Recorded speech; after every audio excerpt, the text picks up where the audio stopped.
permission to marry my daughter. In exchange for 6 goats.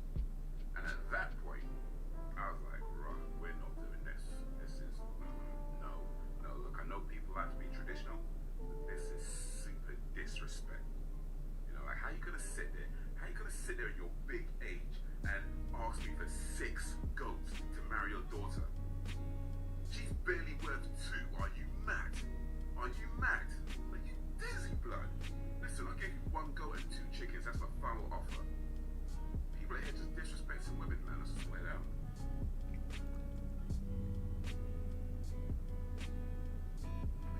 To give you permission to marry my daughter in exchange for 6 goats. And at that point, I was like, right, we're not doing this.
All right. We are live right now. Live from the village right now.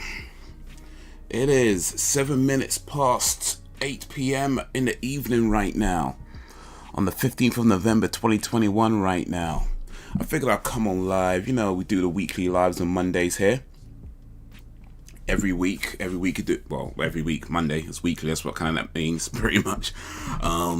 But yeah, you know, every other week we do movie night 1 week, then we just like chill, hang out the next week, and that's what we do. We're just gonna chill, we're gonna hang out, see what's up, talk about some things, see what's happening in the world. You know, maybe watch a video or two, you know, just chill for a little bit, you know, for I don't know how long for, we'll see how it goes. But yeah, man, how's everybody doing? Or, you know, how's, I guess, well, you know, how's people doing? But yeah, you know what? I just seen that it is. Well, I guess I didn't just see, but I did see that Xbox is celebrating its 20th anniversary. It is a 20th anniversary of the Microsoft Xbox, and I have some memories about an Xbox. I might do a video on it, like a separate video on it, something just talking about some videos, some memories that I have. But yeah, I remember getting the Xbox, not when it came out. I got it like, I think about a year or two after it came out. I know it wasn't right, it was a little while, maybe like a year or two.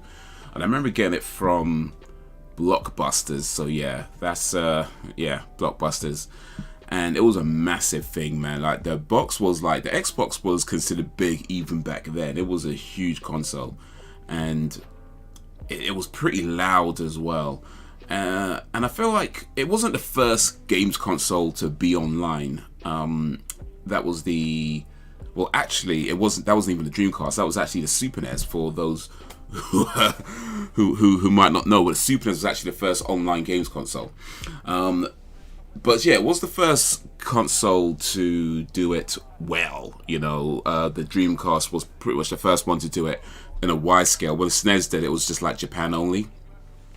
Some areas in Japan, it was very, very limited. Dreamcast did it as a much broader thing, but it uses the dial-up on the Dreamcast, and then the Xbox came along and used the Ethernet. So it was the first one to do it well. Yeah, not the first. But yeah, I remember getting an Xbox way back in the day and playing quite a few games on it. A few games that stand out to me, like Project Gotham Racing. Yo, big up Alan Evans 37s. Big up Sam.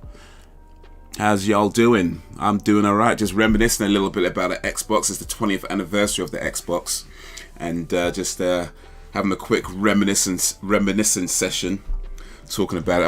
I might do a video on it, talking about some of my Xbox memories. But yeah, just a little reminisce for now. You know, just there were some cool games on the Xbox, man. There was like Project Gotham Racing was one of my favorite games. What else? Midnight Club. Man. Atogi, Myth of Demons. Yeah. There was loads of games that I played on it. I don't remember most of them. There was a few that stand out to me. Atogi was hard, man. Atogi was one of these games where it had like 10 levels, and it got harder and harder and harder as it got along, as it went along.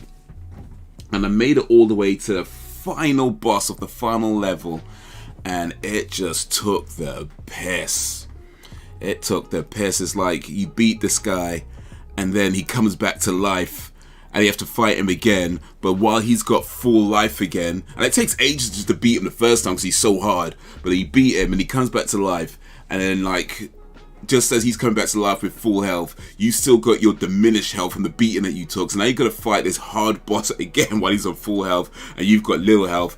And but I kept going. And then I finally beat him twice, you know. But then he comes back for a third time. I'm like, yo. Yeah, I never did complete that game. Added to the long list of games I never actually completed. But hey, how's everybody doing today? Men like Alan Evans, gal like Sam Barbie. How y'all doing? I entered a competition. It's a comedy competition. I'm not sure how it works, to be honest. I guess they count likes as votes or something. I'm not really sure, but it's on Instagram. There's a link to it on my stories.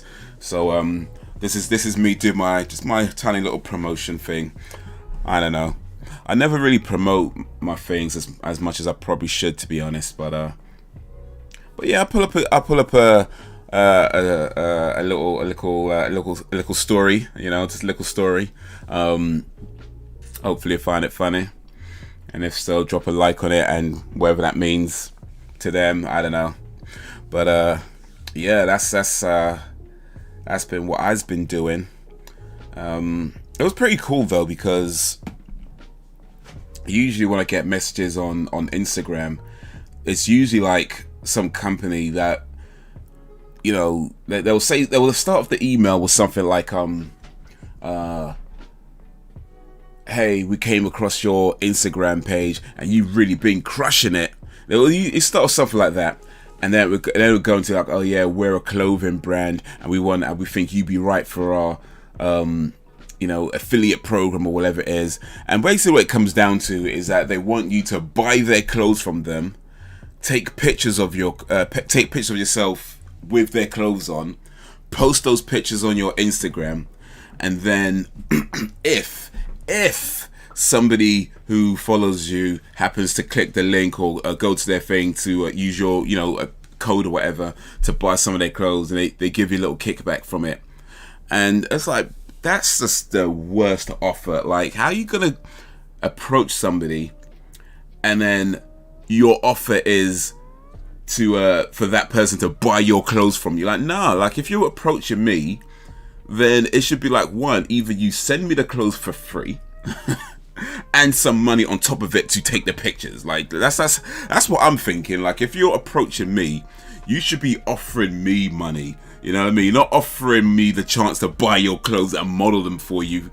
Like, wait, what? Like, I can't believe too many people take those offers up. I'm sure they send those emails out to like loads of people, and I can't imagine too many people actually take them up. You know, it's just people who actually buy their clothes from them thinking that they're going to get some major sales, and it's like, no, you're just buying their clothes that you probably would never have bought anyway, and now you just bought a whole bunch of clothes from them thinking that you might sell some, and you probably won't sell any. I mean, I don't know, maybe somebody got lucky and sold a few, I don't know, but I don't take those offers up. I just pretty much, they get ignored. They're like, you know what, thanks, but no thanks. Pissed off, had to order new headphones after a year. Mine finally died on me. Oh man, that sucks when your headphones go, man. That sucks. A year, man. You know what? I remember there was a time when I had these headphones where they would crap out on me pretty much every sort of 2-3 months. The headphones I had were crap. To be fair, I was buying like crappy headphones. Like, there were these cheap headphones that you get from a local shop, you know, for like £2 something, you know. And so yeah, we weren't talking like high quality, you know, Bose headphones and nothing like that. It was just these really cheap, crappy headphones. But yeah, every like 2-3 months, like one ear would go or something. It'd be like that. And then eventually I decided I'm going to spend a little bit more on some headphones. And yeah, they probably did last about a year or so before they went. But yeah, it still sucks though. It still sucks. I get them. I'm like, how am I crushing it at Harley Post? And I do. There's some meme I found stupidly funny. They send those things out. Like, I'm sure they send them out to just like they just come across. You know what I mean? I'm sure what they do. This is my guess. This is my guess anyway. I don't know this for sure, but my guess is that they literally just go on Instagram and just like, I don't know, maybe search a few hashtags or whatever, I don't know, or just whatever pages they come across, they just send like these messages out saying, hey man, you're already crushing it. You're like, what? They would have to pay me to wear their clothes. That's how it should be. Like, if you're gonna pick up to somebody like, yeah, we think you'd be a great fit for our brand, and it's like, and then you have to buy the clothes. Wait a minute. Wait. That's a terrible offer. Like, that isn't actually a bad deal. Like, who's taking that? Yeah, I'm gonna buy your clothes. Thanks for telling me that I'm crushing it. Like, no. But I guess to be fair though, it's a pretty good business plan when you think about it. Because if you're a brand, let's say you sell clothes or whatever it is you sell, right? And you're trying to, you know, sell your stuff.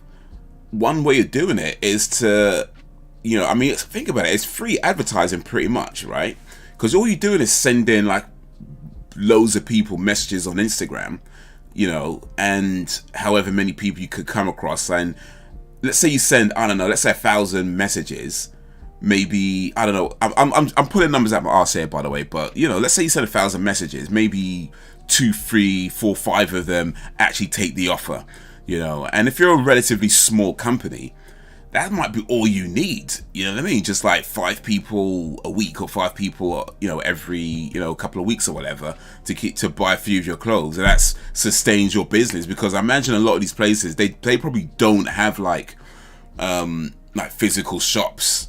You know, they probably don't have, you know, like, in fact, my guess is they probably don't even have like warehouses. What they probably do is once they receive your money, they'll get the clothes made through some other company that has a warehouse. And you know, because you know these companies that print t-shirts and stuff like that, they probably take the money and use those companies to print the shirt and then send you their send you those clothes. So they don't have to have a warehouse, they don't have to have a factory. They could probably operate out of somebody's bedroom, you know, so the running costs, I imagine, are probably relatively small, you know, and all you're doing is just sending out massive amounts of emails, and yeah, even if only a few people take them up, that's money. You know what I mean? That's nearly all profit, you know, and it doesn't take much to make your Instagram page look professional, right? You know, you can get a few, it's not the hardest thing to get a few photos taken, you know, of some models wearing your clothes. Or even set up a website. It's like, it's not that difficult. So yeah, I mean, I don't know, maybe I need to get into that actually now I'm thinking about it. Maybe that could be That could be my next money-making scheme. Just sending out thousands of emails a day on Instagram just to people and see who takes the bait. That might be a good idea, actually. Now I'm thinking about it.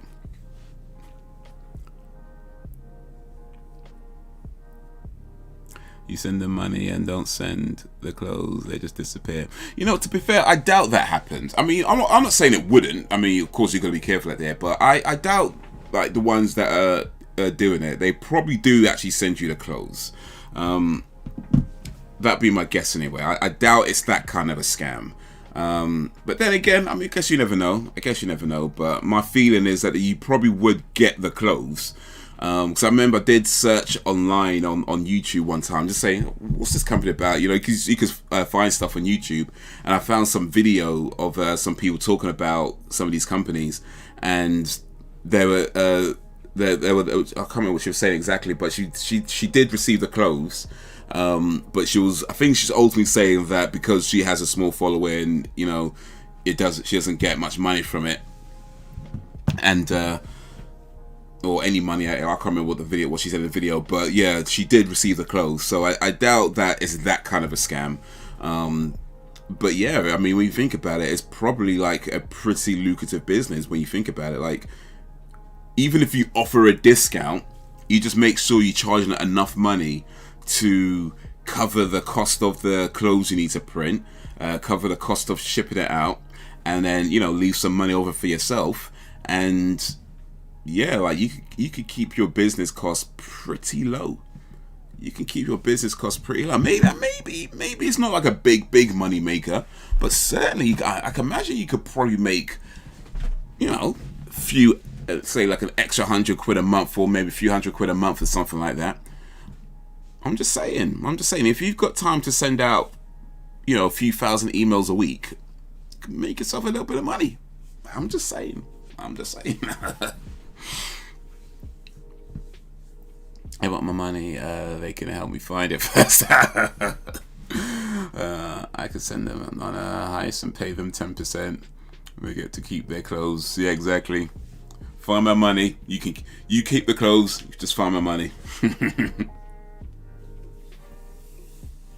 I did send one email. One company an email back. I replied to them. I said, "Thank you for reaching out to me. However, I don't think this is not how I can't remember exactly how I worded it, but it pretty much just says something like, you know, I don't want to take. I'd rather not take this offer. However, I have a counter offer where, you know, I would, if you send me the closeouts with no charge, plus I think I can't remember how much I asked for. I think I asked for like something like £5,000. I don't remember, but it was no. I think it was more than that. I asked for £10,000. I asked for £10,000. You send me the closeout plus £10,000, and I will post. I think I said like a 30-second video of the clothes or something like that. That was my offer to them. They never replied to me. They never replied to me. I guess I wasn't really crushing it that hard.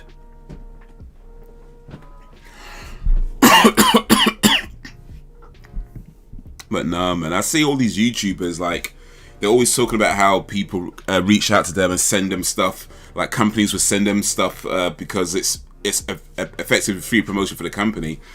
And that makes sense to me. Like, if you're a YouTuber, or, you know, you're on Instagram or whatever, you got a following somewhere, it makes sense to me. If you're a small business, you might send out some of your goods to one of these you know, social media people, because they might talk about it. And even though, you know, you're gonna say, hey, look, this was sent to me for free, you understand that it's, you know, promotion, whatever, but still, that company gets their name out to people who might not have ever heard of them before. So that to me makes sense. You know, send people your stuff and just say, hey, here's some stuff. We have a business that I'm running. We make some things I think might be interesting. Here's a few of our items for you. And they might make a video saying, hey, I've got this cool stuff from this company. You know, I think it's really cool. Check them out. Links in the description and that kind of stuff. That makes sense to me. But when it's like, oh yeah, buy my clothes from me and model them, Are you mad? Are you mad? You're Desi blood. So yeah, it was nice to get an offer that wasn't asking me for money to buy clothes. Is really what I was trying to say. So it was cool that they messaged me and was like, yeah, we're doing this competition. We'd like you to take part in it. I was like, all right, cool, man, thank you, appreciate you reaching out. So yeah, I sent them a video and they just posted it on their Insta.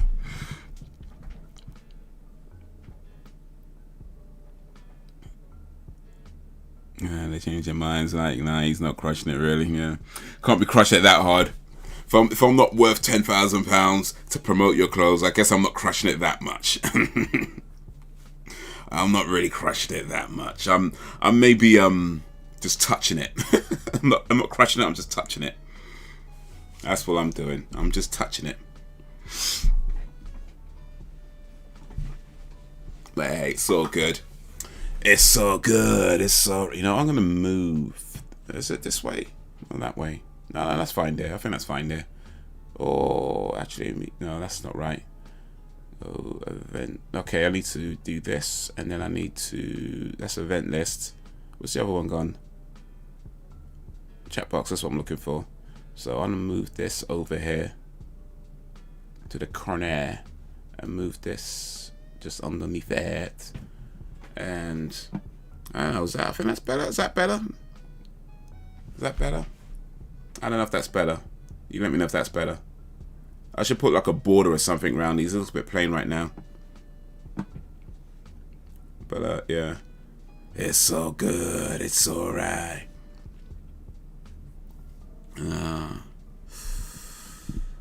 But yeah. I think that will work for now. That'll work for now.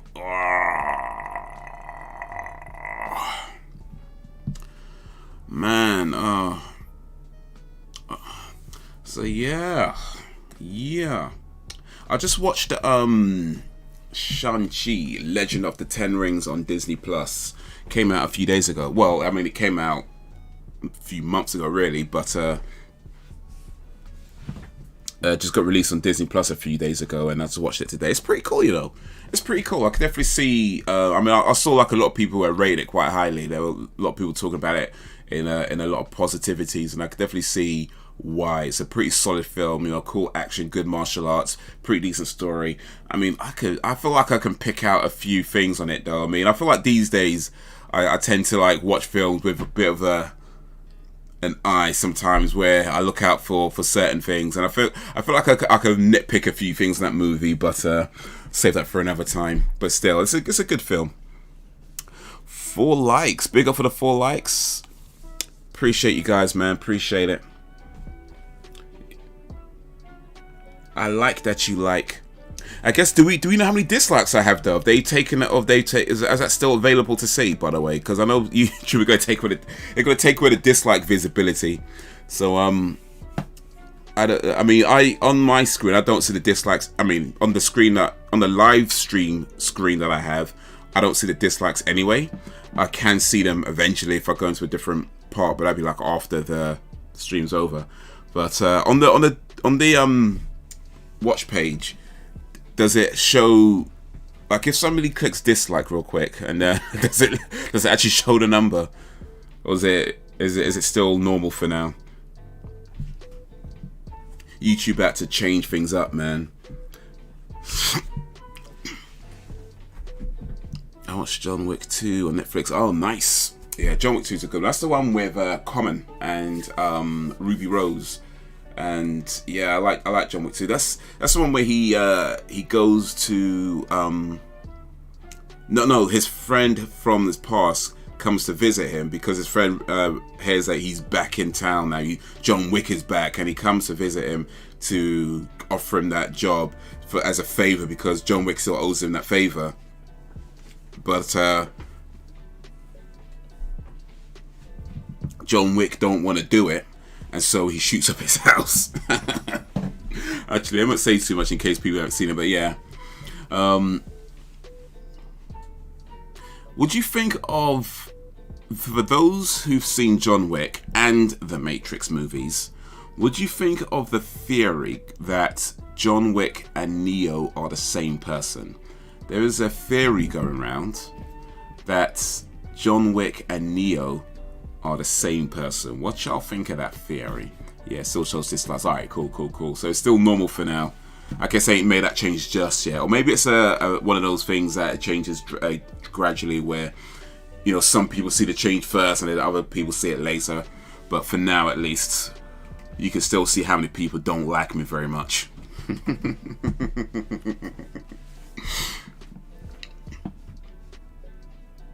I ain't watched anything apart from Tangled, okay. With the kids on Saturday night. I've been antisocial and ignoring everyone. Just playing Sims. Yo, what up, Andrew? Playing Sims. Well, Sims is kind of a social game, so maybe not too antisocial.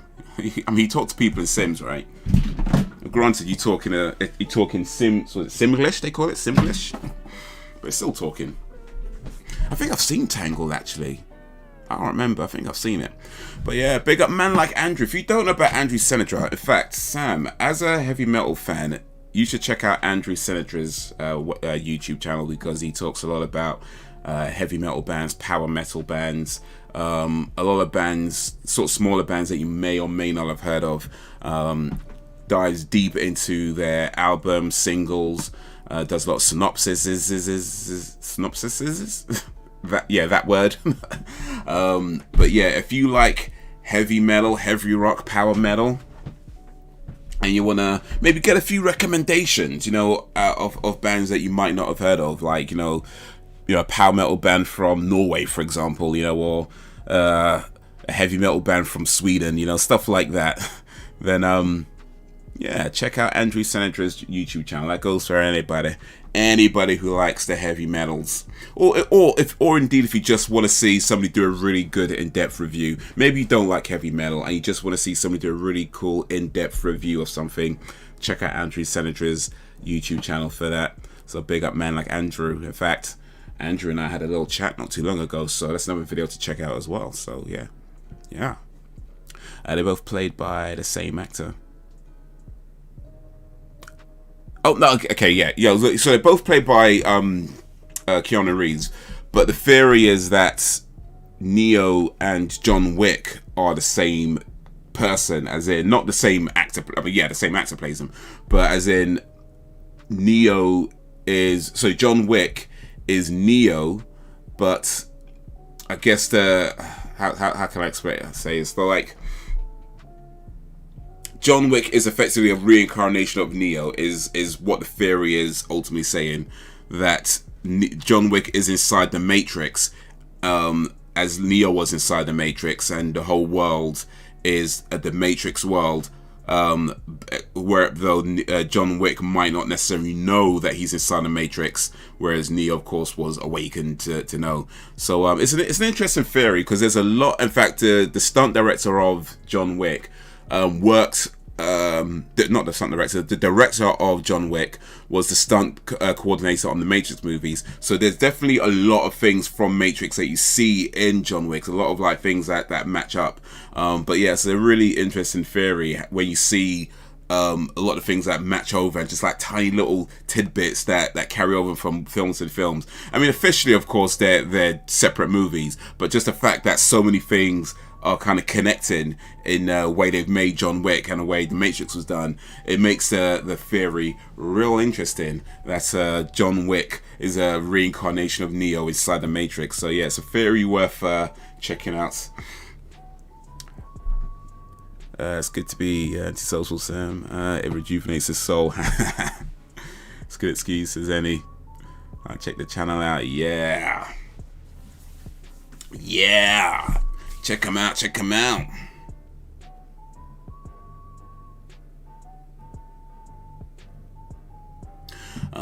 But yeah, so I did a video on my thoughts on the whole kind of John Wick thing, and one of the things I noticed is that like John Wick movies, they actually don't make any sense at all. You know, like if you remember, like in the first John Wick film, he's, you know, he's a retired guy, right? And he's just like kind of living alone, and he gets bothered by these kids, and he pretty much gets beaten up by these kids. And then that's the beginning of the movie. And then after that, he never gets beaten up at all. Like he's like on it from that point onwards. So it's like, did he just download that stuff? Maybe. And also the fact that he gets run over, he falls off buildings, he gets, you know, gets in all kinds of fights. And this is all set over, like, from John Wick 1 to John Wick 3, they're all set over like I think about a 3 or 4 week period. It's quite a relatively short amount of time. So in that time, he's been knocked over, run over, fallen, and he's still getting up, running, fighting. It's like, wait a minute, that don't seem to make sense now, does it? So yeah, there's a lot of things in those movies that just don't quite add up. And also the fact that this guy speaks how many languages? Like 6, 7 languages. John Wick speaks so many different languages. You know, he knows all these skills. Really? When does one guy get time to be a master at guns, a master at hand-to-hand combat, learn 6 or 7 different languages? Really? I don't know, man. I don't know. I think somebody's been downloading stuff into their brain.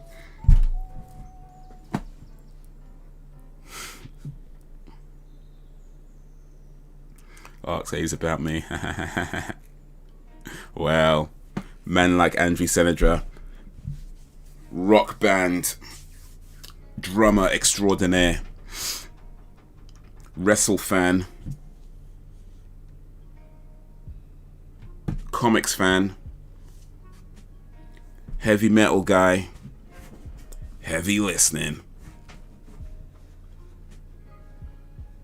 and, well, I don't know if I should say this, but has a, shall we say, interesting job? Let me just leave that there.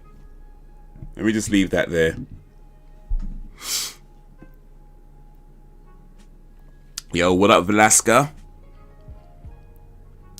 To be fair, I do... Oh, wait, I missed something. Haze is one of the dudes that inspired me to do multiple channels. Oh, dude, appreciate you, man. The way John Wick uses his guns is similar to Neo. Yep. We need guns. Lots of guns. That's actually used in both movies. To be fair, I do that often. One day I can be all happy, chatty, bakers, yeah, then I become mentally fried, and it takes a few days to recover from that one good day. It's kind of like ebbs and flows sometimes with the energy. Just that's why I feel like it's important to like be mindful of where your energy goes, because sometimes I think sometimes we could spend too much energy on the wrong things, and then when the right things are coming along, we don't have the energy left. So like if you spend the energy on the good things, and we could, you know, recover from that. But yeah, I feel that, man. If you do reactions on this channel, I have some recommendations, or is this just a chat stream? We just chatting, but yeah, if you wanna drop a recommendation, it's all cool. How you doing, Velasca? How's your day going? How's your day been? We just chatting, we just hanging out, you know, maybe watch a video or two. We'll see.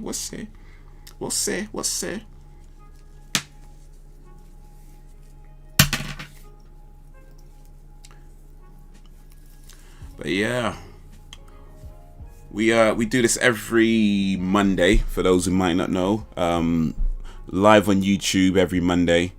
Some weeks, well, today, this week it's we're just hanging, chatting, whatever. And then next week it's movie night, so that's how it goes. So one week, whatever, you know, hang out, chat, hang out, stream. Next week, following week, movie night, and we just like alternate like that each Monday. So that's how we do it. Just go for, I don't know, hour, 2 hours, however long. That's how it goes. We just go with the flow, man. We just go with the flow. But yeah, I plan on watching a bunch of movies on Wednesday.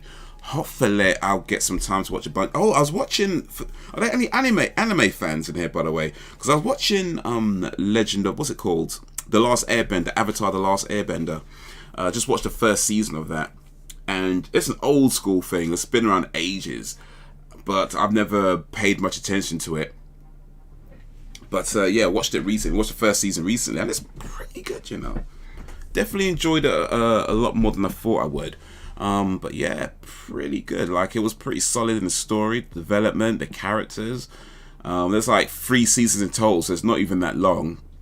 So, but yeah, I just got through the first season. Maybe start the second season in a little while, maybe next week if I get time. But yeah, I was pretty impressed with that. I was like, damn, man, this is a lot better than I thought it was. You know, like I said, the character development, the way. I mean, there were definitely some parts that felt a bit. What's the word?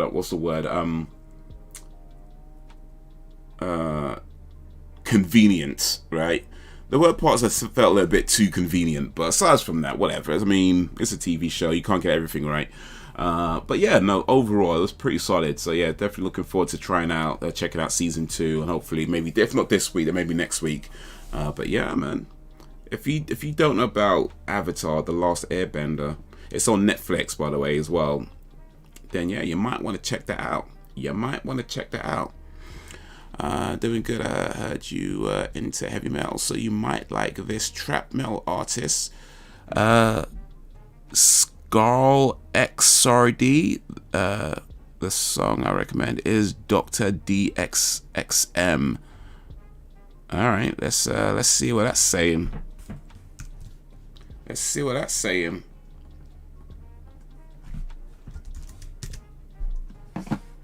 What's it called? Trap metal. Alright. Is that when the metal is underneath the floorboards? It's just trapped.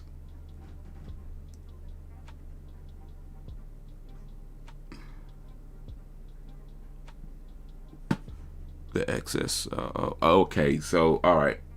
So that might not come out to. Okay, I think I might find it actually.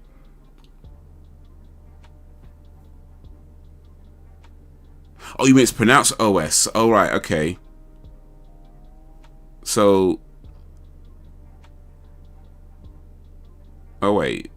Okay, I'm confused. The XS are OS.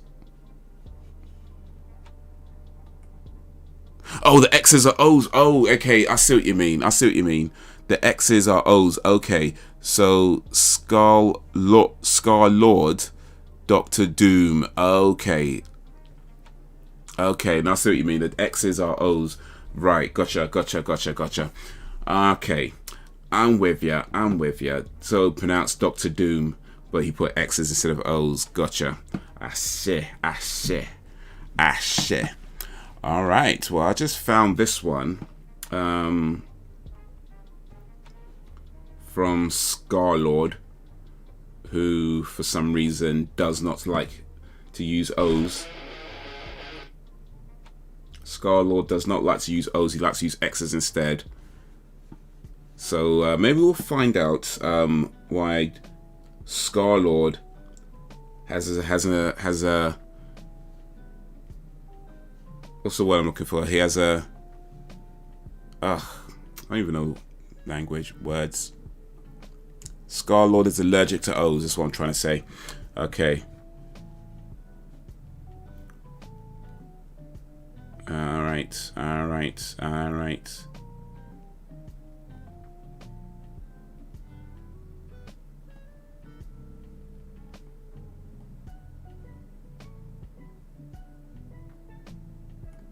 Okay, I think that's a good spot. Alright, so let's check out Scar-Lord, huh? Let's see what Scar-Lord's saying.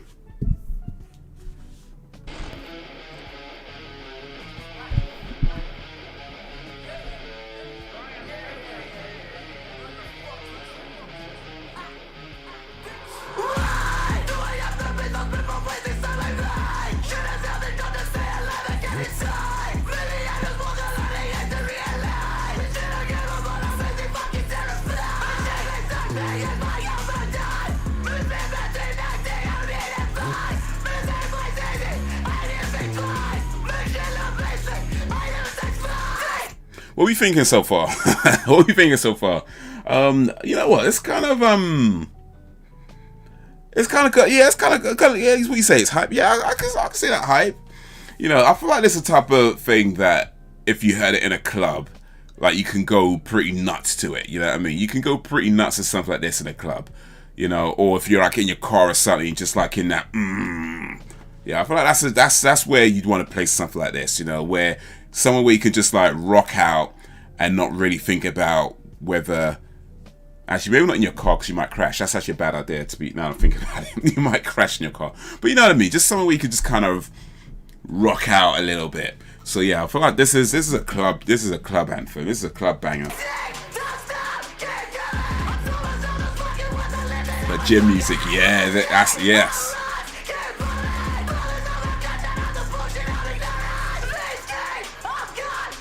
Did you like that not slip? I did actually, yes. I did.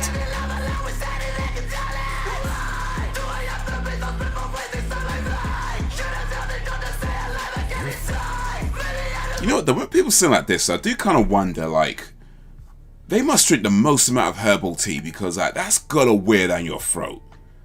That is gotta wear down your throat something rotten. You must be drinking the most amounts of herbal tea, you know, and was it eucalyptus and honey? You know what I mean? Like any kind of like heavy metal image you have, or when you hear like these like sort of rockers, and you have this image in your head of what they're like when they're off stage, where they're maybe like all like you know, partying. No, they're probably just drinking herbal tea, honey and lemon. That's their day. They probably just put their feet up, hot herbal tea, hot honey and lemon. You know, that's what they're doing. Like they probably live pretty much the exact opposite of how you might think they live to be able to do this kind of music. I'm just saying, like, that's gotta hurt your throat. Yo, what up, Kobe? Big up, man, like Kobe. I was getting Avenged Sevenfold vibes before the singing kicked in. Okay, I've not listened to much Avenged Sevenfold actually, but alright. I think the last time I listened to Avenged Sevenfold, I kind of felt they sounded like Slipknot. But yeah, this is years back though. I've not paid any attention to them for like ever, so. What did I walk in on? Just screaming. We're just screaming right now. See, I'm doing it, and my throat's starting to feel a bit off. Just that little bit right there, and I'm already feeling like... And this guy's doing that for 3 minutes? Bruh. I'm telling you, this guy drinks the most amount of herbal tea. You know, people think of rockers, they think like, yeah, they drink beer and they drink whiskey and they smoke cigars and they party and they go hard. No, this guy drinks herbal tea. I'm telling you right now, this guy drinks the most amount of herbal tea and honey and lemon. That's his entire liquid consumption.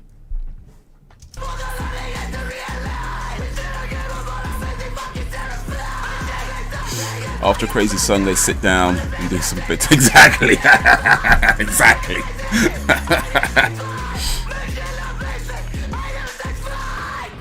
I ain't got a clue what the words to this song are. You know what? Yeah, I'm just gonna, I don't know. I mean, it's called Doctor Doom, which means it could be about, you know, the Marvel character Doctor Doom. It could be about a doctor who's, you know, just not very good at his job. Or, you know, I mean, it says Dead Rising on the image here, so it could be about the Doctor of Death. Could be that, or you know, like yeah, like Velasquez said, it could be just a bedtime story. Like maybe he's talking about the Three Little Pigs, you know, and it's just where he sings like "Three little pigs," you know, it's just the way he's singing it, really. But he's really talking about Goldilocks or something. Is it not Goldilocks? What's the one? Three Pigs? No, Three Pigs not Goldilocks. That's the bit. Three Bears is Goldilocks.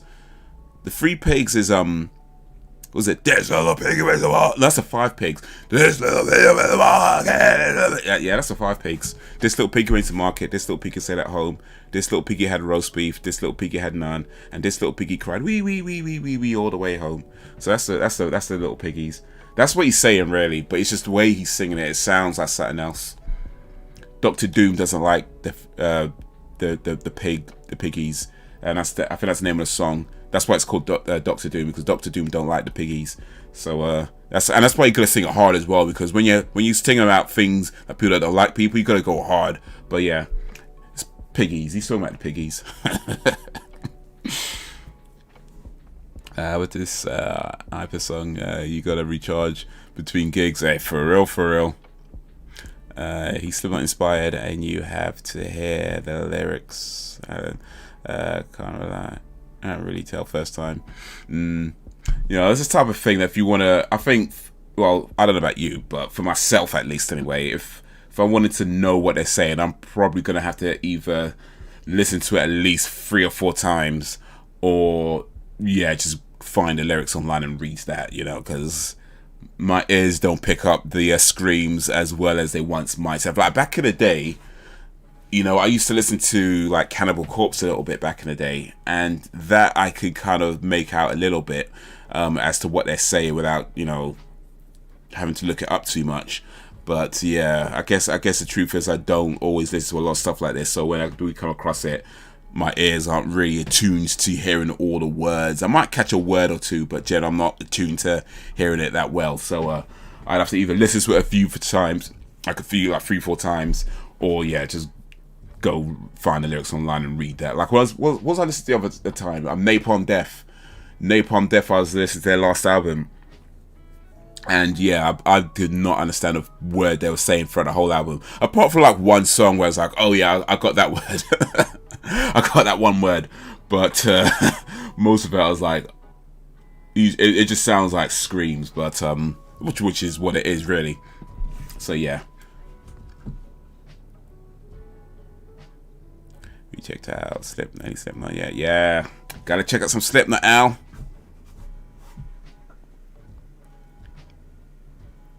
Korn, I have a new one. Still haven't got around to that. Yeah, but I mean, that's Korn. That's not that important. Korn on a cob. Let's Google it. Google it, mate.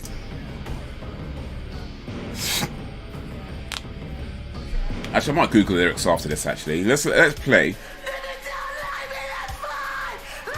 I might check out the lyrics afterwards.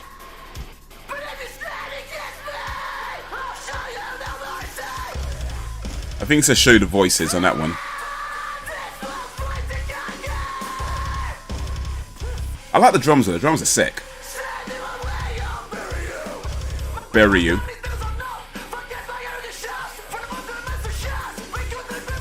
That one's good back in the day.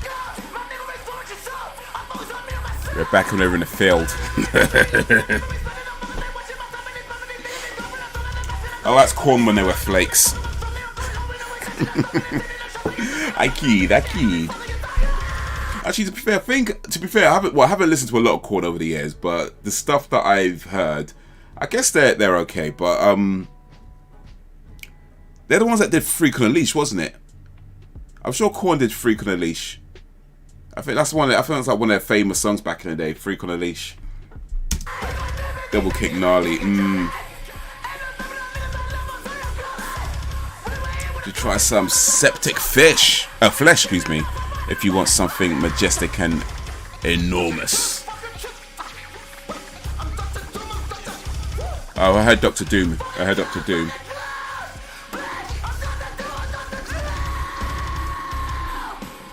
Might check some septic flesh afterwards.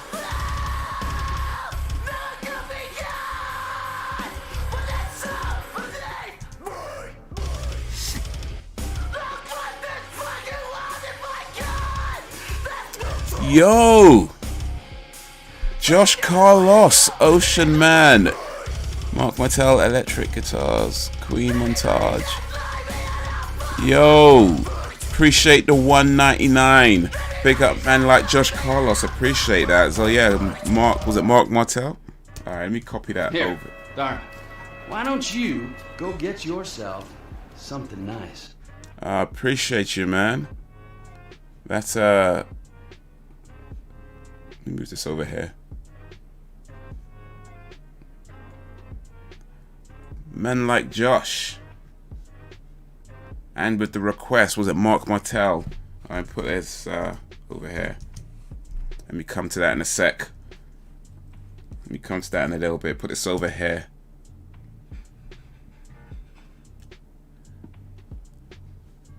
Mark Martel, Ocean Man. Ocean Man is my name on Discord to help out distinguish who I am between. I see. I appreciate you, Josh. I guess it's the one right here. Electric guitar, Queen Montage, Mark Martel. Alright, cool. Let's come back to that. What I want to see. Yeah, we'll check this lyrics real quick.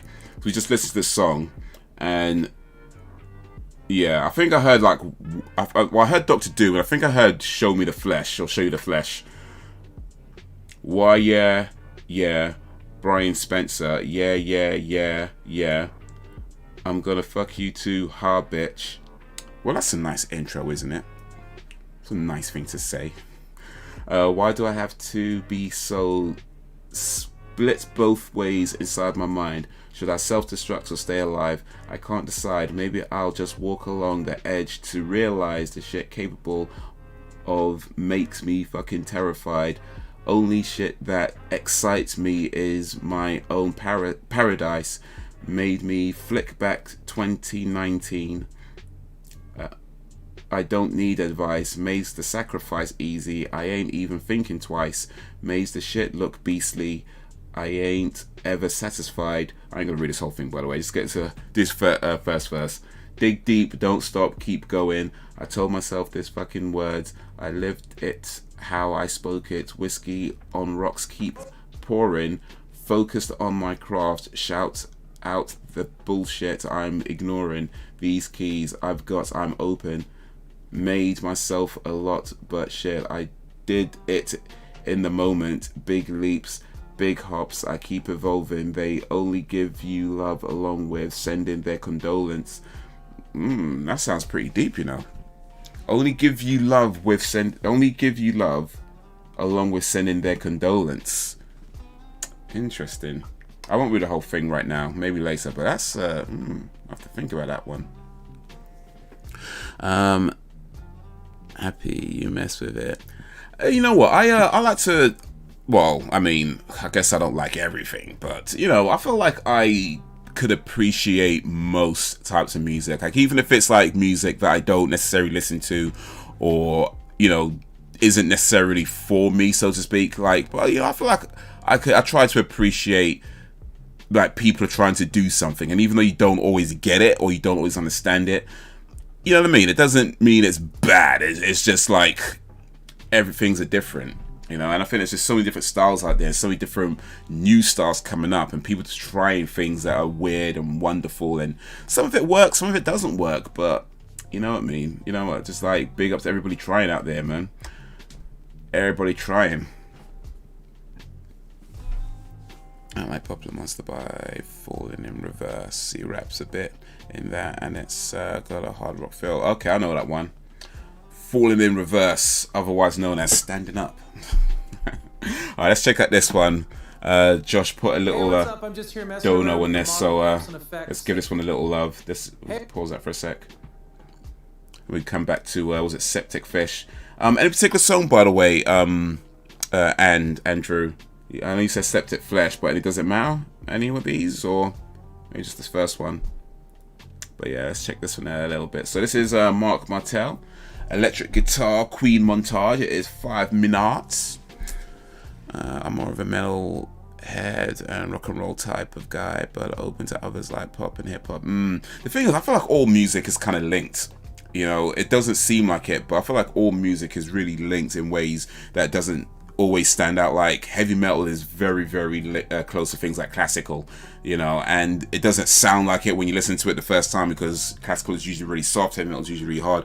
But you know, you take away the guitars and replace them with a cello, and you've pretty much got a typical classical piece, you know. So and yeah, like rock rhythms have been used in like hip hop, pop, you know. So it's so linked and intertwined at this point that I feel like you can't really just say like, oh, I only ever listen to this music. I feel like people listen to more music than they realize they do. Like, as the person that says they listen to rap probably listens to all kinds of music without even realizing, you know what I mean? Because everything's just so linked and intertwined, you know. So yeah, definitely enjoy both. I love prog rock and metal the most. Prog rock is exciting. Prog rock, that's progressive rock, right? Hey, what's up? I'm just here messing around with the modeled amps and Is that when Rockstar's talking about gender issues and feminism, as they call it, progressive rock.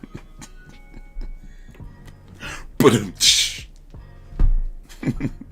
let me come back. Hey, what's up? I'm just here messing around with the modeled amps and effects that come with Amplitude Brian May that IK Multimedia released recently. One vision of Queen. I've been using Amplitude in my own recordings for a lot of years now, although I don't get to play a lot of guitar these days.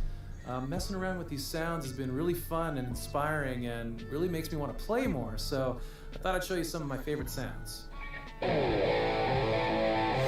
Preset Live Setup 2019. This was 2020, this premiered. Night with Shara, probably sample of mixing. Yeah. I feel like they mix a lot of styles as well, Nightwish. Like, 'cause their songs go on for like ever.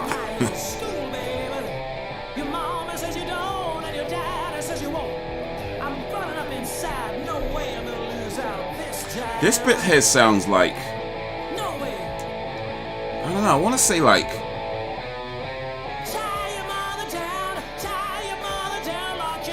I want to say like 80s, 90s kind of rock.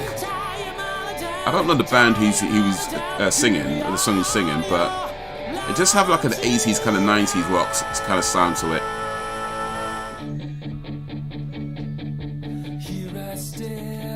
Now I'm here. England beating Somalia 7-0. Okay, what sport is that? I guess Queen kind of straddles prog at times. You can tell there's ELO, yes, and Genesis in there. 70s, believe it or not, is Queen. Oh, that was it. Okay. Well, I guess I just exposed I don't know very many Queen songs. So, I mean, I know it says Queen montage, but I was thinking like, okay, I guess that was Queen. I guess that's Queen. Some of the songs that I don't know, which is probably most of them.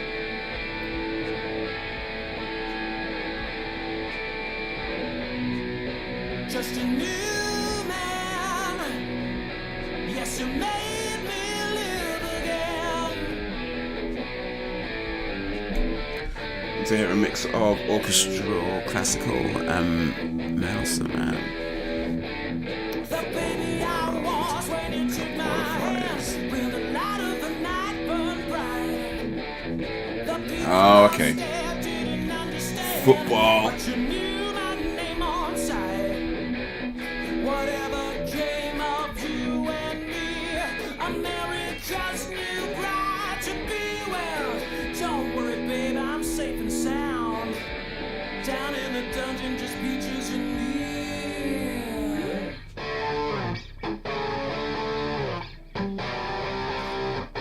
This is a 5-minute video. He's got to play a Queen song that I know. That's like 3 Queen songs, and I don't know none of these ones. That is so bad. I should know more Queen songs, quite frankly.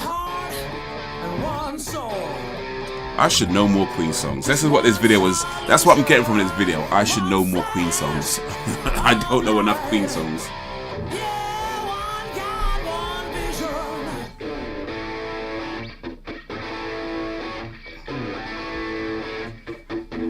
Seven likes. Big up for the likes.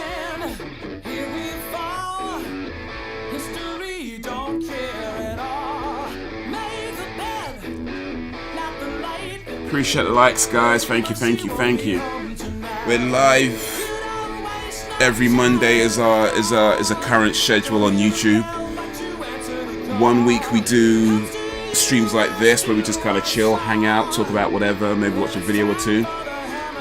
The following weeks we do movie nights. Next week it is Kung Fu Hustle. Actually, you know what? Let me put a pin in that because something may happen and I may have to. Oh, of course I know this song.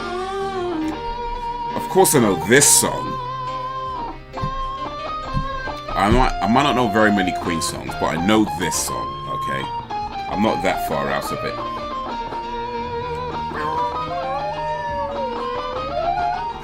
But yeah, I might have to put a pin in next week's movie night because I may have a gig, but it's not confirmed. So, but we'll see. But if not, then yeah, movie night next week, next Monday. I know this one as well. We Will Rock You. Even Cradle of Filth give a whole theatrical vibe. He does the well-known ones. You want to hear Somebody to Love or Under Pressure or whatever song, you know. I have a list of a few, but my favorite is Septic Fish. My Dying Bride has mostly violin and cello. But yeah, no, that was pretty cool though. That was pretty cool. Sings like Freddie, plays like Brian. Is there anything this man can't do? The amount of talent in Mark's body is staggering. I guess people really like this guy. Well, that's pretty cool. I like that. Let me go drop a like on this video. Let me drop a like on that video. In fact, you know what? Let me drop a like on this video too, actually. But yeah, that's pretty cool. I mean, yeah, I guess it's one of these things where it's like, I mean, I guess I've kind of grown up. I've known about Queen, and of course I've heard lots of Queen songs. But I guess the truth is, like, I've probably never really like looked into Queen and their music and stuff, you know, because because you just heard about them so much, and it's probably one of those things that just didn't really occur to me to do. And now I'm kind of realizing, of course, yeah, there may be loads of Queen songs that I just don't know. So yeah, maybe that's the thing, man. Maybe that's the thing. Find a Queen album or like a best of or something, and not just the popular stuff. But yeah, appreciate that recommendation. That was Mark Martel, electric guitar Queen montage. Oh, and another one, Mark Martel, Under Pressure. Here, featuring why don't UQC. you Great. Oh, go appreciate get you, man. yourself something That's a nice. request for the day, man. I appreciate you, Josh. Thank you for the $1.99 and the requests for another Mark Martel cover. All right, cool. We'll do that. We'll do that.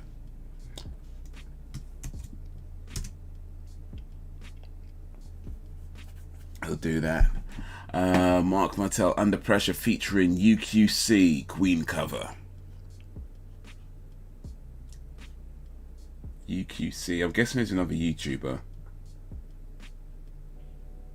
But okay, just subbed as well. I appreciate you, Josh. New sub. All right. Under Pressure. You know what? Real quick, actually. I know I've said this before, but it's just worth repeating again. So Under Pressure, the doom doom doom doom doom doom. Vanilla Ice used that in his Ice Ice Baby song. Massive hit song back in like what, 91 or whenever it came out, 1990, 91 when it came out. But apparently, I guess his producers or whatever never actually cleared the rights to use it, to use the hook from Under Pressure, and so they got sued. So this is like case about, you know, Vanilla Ice ripping off Queen and that whole thing. And he was on an interview. Vanilla Ice was on an interview where he was being asked about it, and they said, about the whole thing about the hook from Under Pressure. And this dude, Vanilla Ice, and I don't know whether it's because maybe he was told to say this, maybe he had lawyers, I don't know what the story behind it is, but this dude was on TV, and when asked about the claim, he said, oh no, they're completely different. You see, their one goes doon doon doon doon doon doon, but our one goes doon doon doon doon doon doon.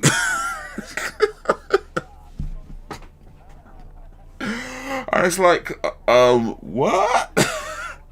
Like, I don't know whether like he really believed it sounded different, or whether, you know, like his lawyers were telling him that he has to say it sounds different just because you can't admit things. You can't admit nothing on TV, so you gotta say this. I don't know, but either way, that was some funny television.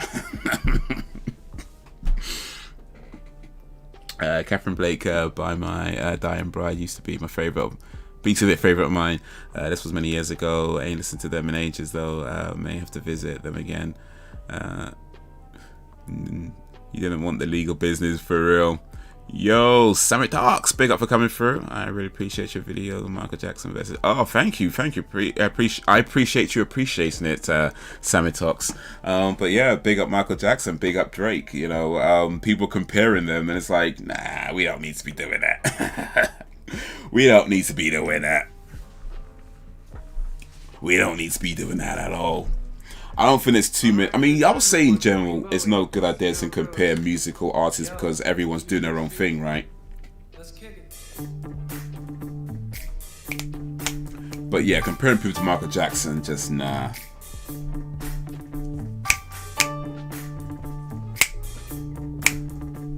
Alright, stop, collaborate and listen. Ice is back with a brand new invention. That's a great song, Sam. So just feel the misery. Feel it. This premiered on July 10th, 2020. Oh, this guy in the right corner, right bottom corner's got a Metallica t-shirt on. Big up this guy on the keys right here with a Metallica t-shirt.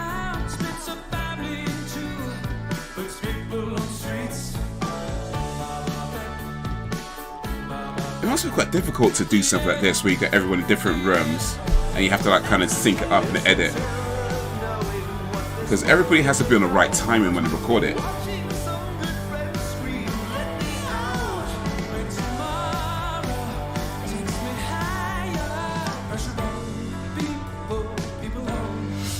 That's always been my idol. I grew up listening to him.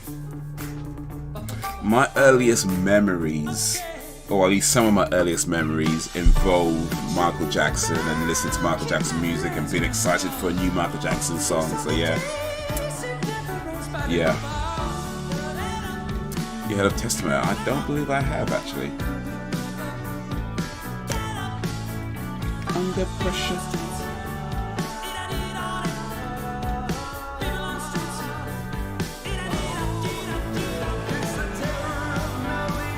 Eight goals.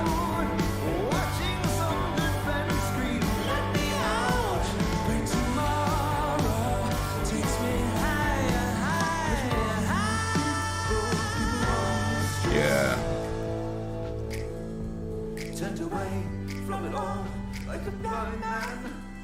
I mean, I guess somebody has to play Somalia when it comes down to it, but I'm not sure Somalia. It's like, okay, if England could beat Somalia, cool, but you know what I mean. It's the matches that matter, right?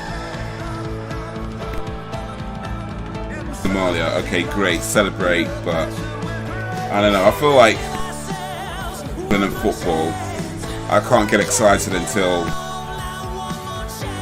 I mean, beating Somalia is cool, but I don't know, man.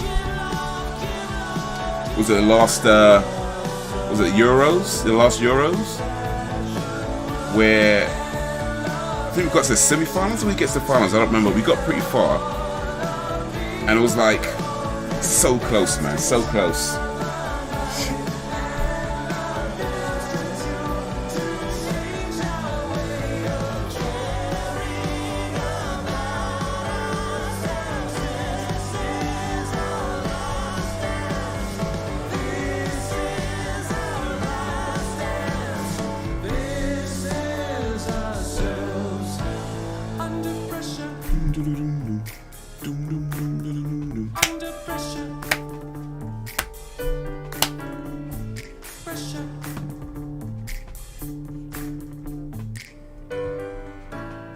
I was like 3 or 4 when MJ died, but I really became a fan. When he died, I was 10 or 11, I think. And that's a nice Queen cover. Indeed. I like that. But yeah, I've seen people do these sorts of things where they have like musicians in different parts of the world and they link. I imagine that's not an easy thing to do. I imagine that's not an easy thing to do, because you got to make sure everybody, because when you practice together, you can like figure out each other's timing, right? But if you're in different rooms, then figuring out each other's timing. I imagine that's got to be a lot harder. And then you got to put it together, and what happens if somebody was a little bit off with the timing? And I don't know, man. It seems like it looks really cool when you watch it, but I imagine I've never done it, so I'm only imagining, but I imagine it's probably pretty difficult to actually really do that, something like that. But yeah, that was Mark Mattel, Under Pressure, featuring the UQC Queen cover. I like that. That was cool, man. Big up Josh for the recommendation, and a dono as well, a couple of donos. So nice one. Look at this. This is I'm guessing this is a pun, and I like puns. Y'all know I like puns. But this is I don't know if you can see it in screen. Let me try and enlarge it, because you might see it a bit better. But over here, I don't know where some of your eyes might be going, but I'm trying to get you to look at this one here where I missed the video. Don't look over to the right. Look over to the left. Look over to the left, not to the right. And just notice that it says no words on the thumbnail. It says no words, and then what he's reacting to is Beethoven Moonlight Sonata, which of course has no words, but then no words as in I'm speechless, I'm so amazed. So yeah, I appreciate good puns. So yeah, I might have to check out that reaction a bit later. I won't do it now. That's a long one, 21 minutes. Okay. Oh, because he's doing a full reaction. Okay, so it's Moonlight Sonata full. So that means movement 1, movement 2, and movement 3. So yeah, that would be quite a long one. So all right, let me add that to my watch later list. I do appreciate a good pun. And Mr. Video's a cool dude. So let me add that to my watch later list to check out sometime.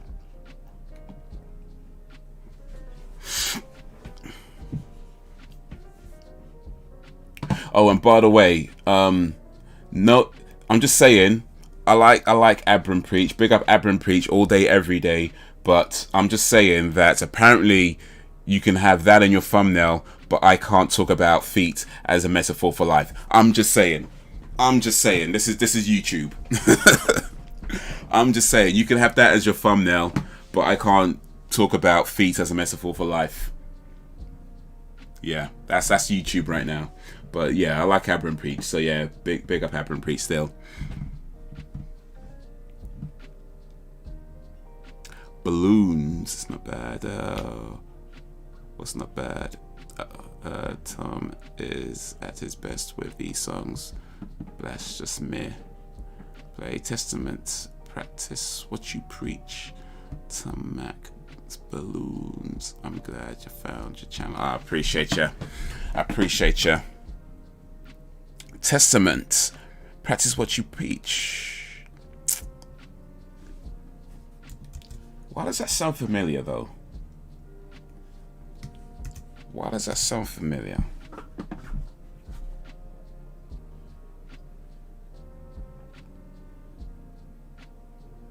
I don't think I've heard this before, but I don't know. Why does it sound familiar?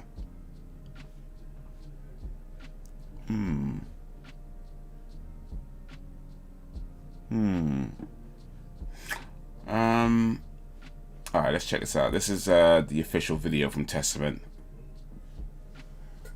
Right off the bat, this looks like it was recorded in like the 90s. Like that video quality is very 1990s. That's like VHS, maybe even like early 90s.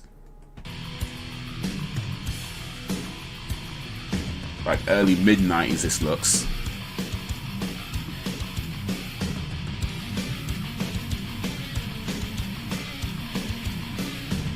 They come from the same era as Metallica. You know, I was thinking they sounded like Metallica, you know. They have that very Metallica sound right now, that kind of 80s, 90s Metallica sound. Very 80s, well, maybe more 80s Metallica sound. But yeah, okay. I think, yeah, I'm definitely hearing some Metallica in this. 89, okay.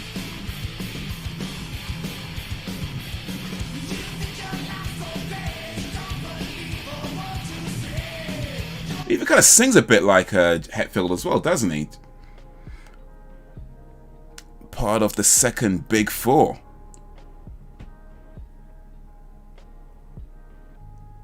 I love this. Oh, nice. Second Big Four. So what's what? That's Metallica. who's it? Anthrax, Megadeth, and I guess the same Testament as well. Is that right?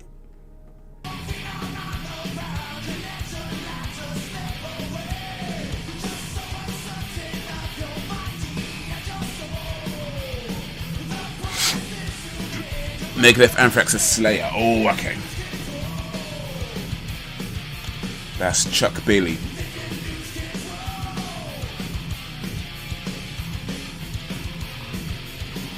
Chuck is actually short for Charles. Charles, rather. I should say, let me say it properly. Chuck is short for Charles.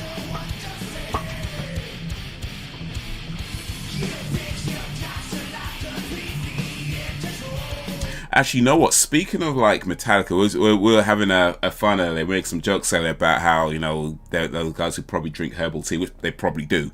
But, you know, we're having jokes earlier. I did actually see, I think it was some kind of documentary or something where they're talking about Metallica, and they actually showed them off stage where they're doing things like, they have like a voice coach, they do like stretches, you know, practically doing yoga.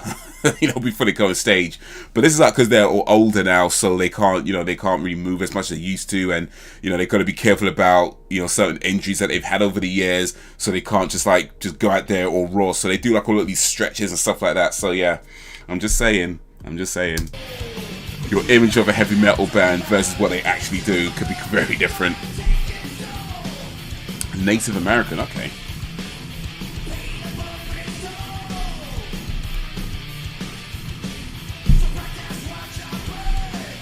Practice what you preach.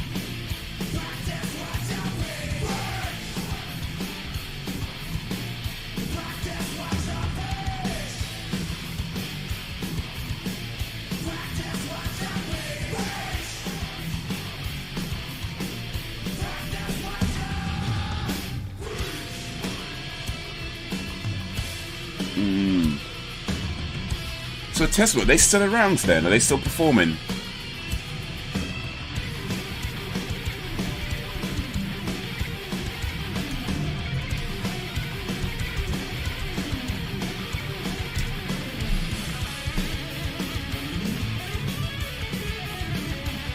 Also known as Legacy, from 83 to 86. Well, I guess that's their legacy name.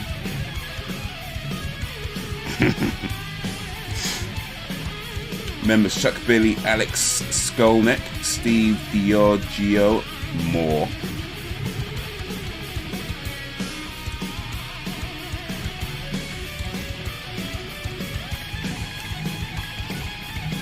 I haven't watched a lot of your videos, but I understand your channels about music and what's going on in the world. I mean, I'll say that this is more of a vlogging channel. I mean, I like music, right? You know, I'm a music fan. So yeah, I do talk about music. I do reactions from time to time. But I'll say, really, it's more of a vlogging channel in the sense that I will just post whatever I feel I want to post. I try not to... I generally don't stick to like a certain type of content, because for me this channel is more about being expressive and just expressing what I'm thinking, what I'm feeling, and so that might be a reaction video, that might be a vlog, it might be just me sitting in my car rambling for 10 minutes, you know. It might be a live stream like this. So yeah, I mean I like music, I like all kinds of stuff. So yeah, music comes up quite a bit, but yeah. Can't believe England have scored 10 goals now. Never seen it done before. I mean, they're playing Somalia though. I mean, I'm just saying. It's like, you know, beating your 10-year-old kid at FIFA. It's like, you know what I mean? It's,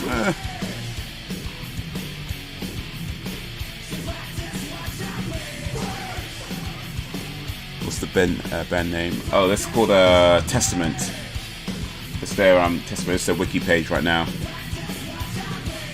They're still active. 83 to present. They are actually still active.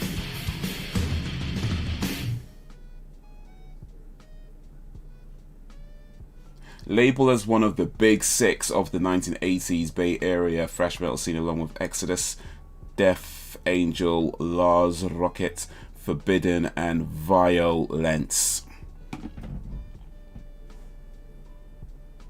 They caught Slayers. Oh, okay.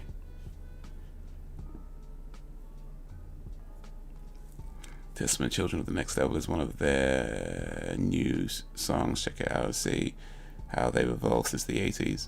And I like your content. I appreciate you, Samitox. Samitox, big up. Bruh.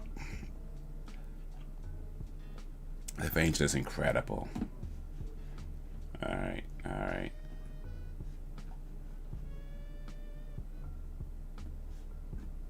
What's that called again? Children. So this was from, I guess this is one of their, it was 89. This was 89. So this next one, he says more recent. About a year ago, actually. This was about a year ago. You know what? I'm not going to play the video this time around because I know Nuclear Blast records could be a bit, well, they could be a bit, shall we say, on it. So let me just find the audio. Let's find an audio. Is this an audio? Yeah, I think this is the audio. So let me just find the audio. Cool.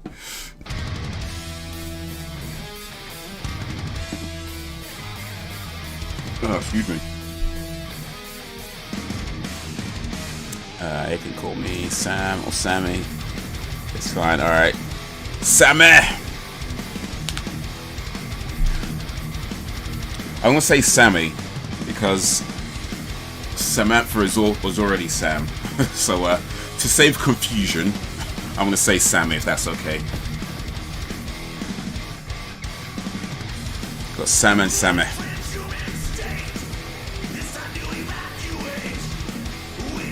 This one coming up. It's 2020. April 2020. I would say this one sounds to me more like Megadeth, you know, more like a Megadeth influence. But yeah, you could definitely still feel like, you know, like whereas Metallica have their music has gone from that kind of thrash metal to now where it's maybe a bit more not mellow but mellower. Although apparently their next album is going to be the heaviest yet, but we'll see. I feel like these guys, based on my limited knowledge of them, has maintained that heaviness throughout, at least between these two songs anyway. But this one sounds more like a Megadeth influence song than the other one sounded more like a Metallica influence. But yeah, yo, what up, Frozen Gamer? Have you played the Halo game yet? It's free to play. We talk about Infinite. Is it even out yet? I don't even... Wait. A Halo game?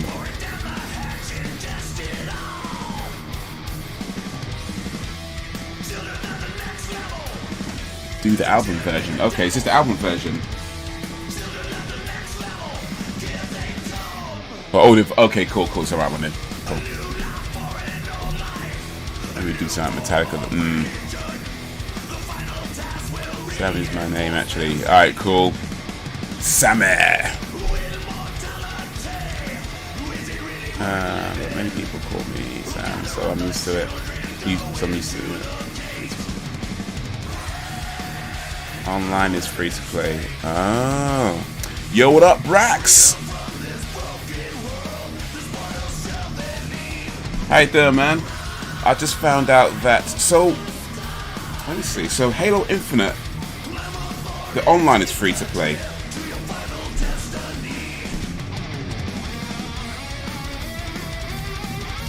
Oh.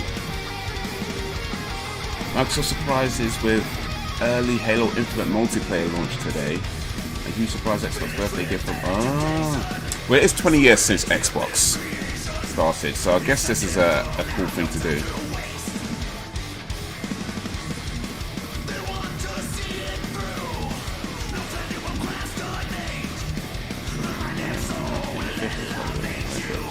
Cross-platform multiplayer mode should be live for everyone on Xbox One, Series X and PC to try out in beta. This basically includes access to Season 1 for... Oh, okay, I'm going to have to download that then. Any progress in multiplayer mode will also carry over to the launch day on the 8th of December. Oh, nice. I do have Game Pass. So yeah, I did not know this was released today. So yeah, appreciate the heads up on that, Frozen.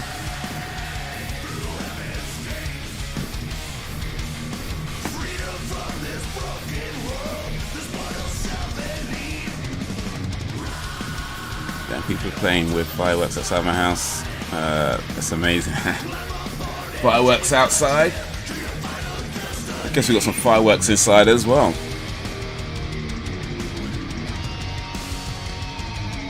Alright, another guest managing and for some world news, a 9-year-old boy from Astro Welcome to. Oh, that's sad, man. That's a tragic event, that whole Astro World thing. So like just some of the news where like people just like storming through the gates. You know, securities were trying to contain it, but there's not much you can do.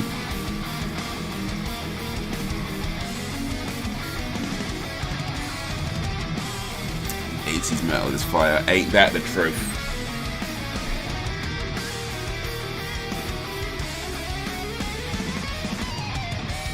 And today's trash metal. Went from thrash metal to trash metal. I mean, this is a lot of new heavy metal bands. Probably in the last sort of 5 to 10 years, I say. Probably close to 10 years. I haven't really listened to a lot of new heavy metal. I think probably even longer than that, come to think of it. I haven't listened to a lot of the new heavy metal bands, so I'm so out of it these days. I mean, stuff that I listen to is, you know, a lot of bands that just been around for a long time already. Plus I listen to like AverMedia as well, so yeah, I've just not kept up with the kind of heavy metal, heavy rock scene for a long while.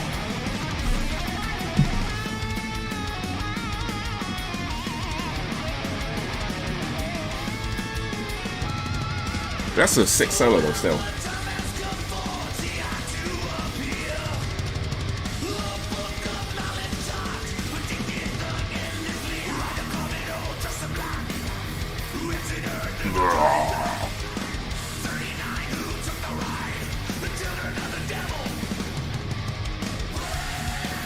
But yeah, this is like when I started listening to heavy metal in the 90s. This was like the sound. I mean, I know this is a recent one, but this is like the sound that really got me, you know, this kind of sound.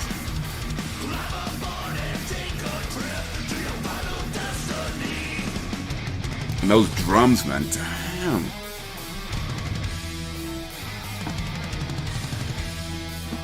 There's one 2020 metal song I like. It's called Meltdown by Groundbreaking. There's lots of screams. Ooh, nice. We just listened to one song with a lot of screams actually, so yeah.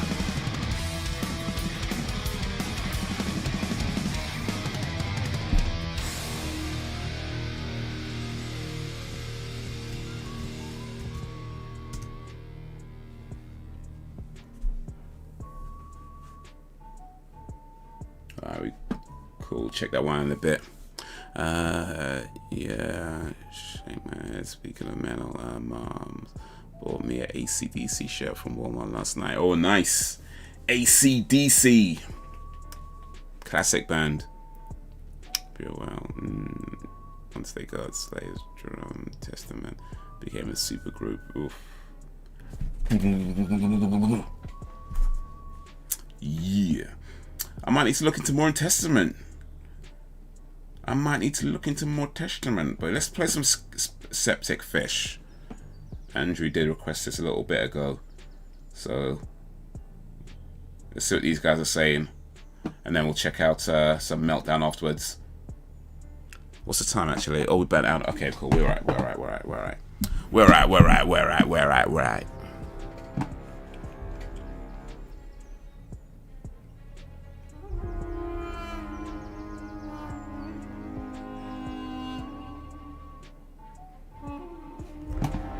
Yeah, I might have to download this beta. Anybody else play Halo, by the way? Anyone else playing Halo Infinite or about to, who you know, Like people speak English, by the way. Anyone else gonna want to play Halo?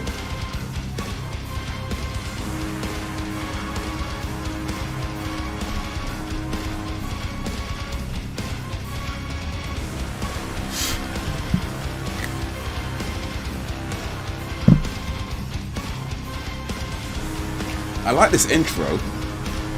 This intro's pretty sick.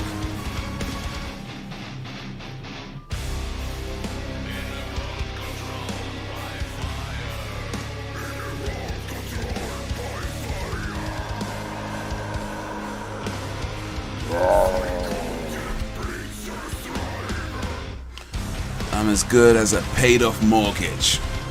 I'm not yet much of importance to be concerned with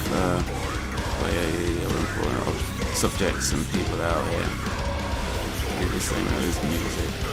I just love the talent it takes to be a good metal musician or something. Okay, real quick, it's a music. Okay, gotcha. Hey, Brax. We're all important. We're all important. We have problems. People have problems. Some people have different problems, but we're all important. We all mean something. We're all somebody.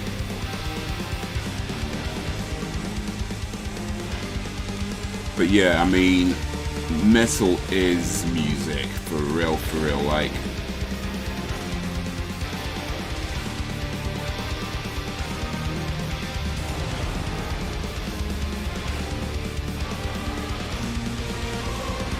actually, no. Let me take this off the screen because like it might cause an issue. You want 80s sounding metal? There's a band called Ambush. Their song "A Silent Killer" is very Priest and Maiden. Okay. I've often said no one plays Halo anymore. If so, 2010 is mine. Well. I think those be fighting words. I'm kidding. You know what? To be fair, I haven't really played Halo I've played Halo relatively recently. I haven't played Halo multiplayer for quite some years now, so yeah, I think your partner might have a point, to be honest. But when I did play it, I had some skill. I got into it. I was Halo 2 multiplayer. I got into quite a bit. But when was Halo 2 though? What was Halo 2?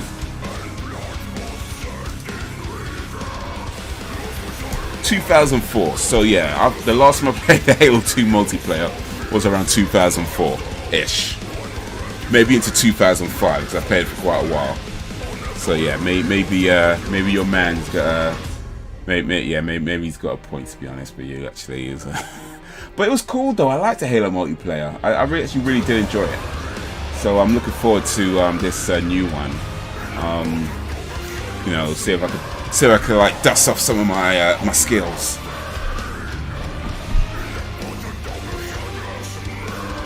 The problem is my neck is killing me. Oof. Halo 3 is underrated. Halo 3. I have played Halo 3. I'm trying to remember which one it was. That's 2007. Oh wait, Halo 3. Yeah, finish the fight. I remember that. Yeah. Yeah, I remember Halo 3. I'll say my favourite ones were probably between Halo 2 and Halo 5. I'll say my favourite ones. I really like what they did with 5. I know a lot of people didn't like. I think it was 4 that a lot of people didn't like. No. Was it 4 that a lot of people did? I can't remember. One of those. There was one of the Halo games that a lot of people didn't like. I can't remember which one it was, but yeah, my favourite ones I say between 2 and 5.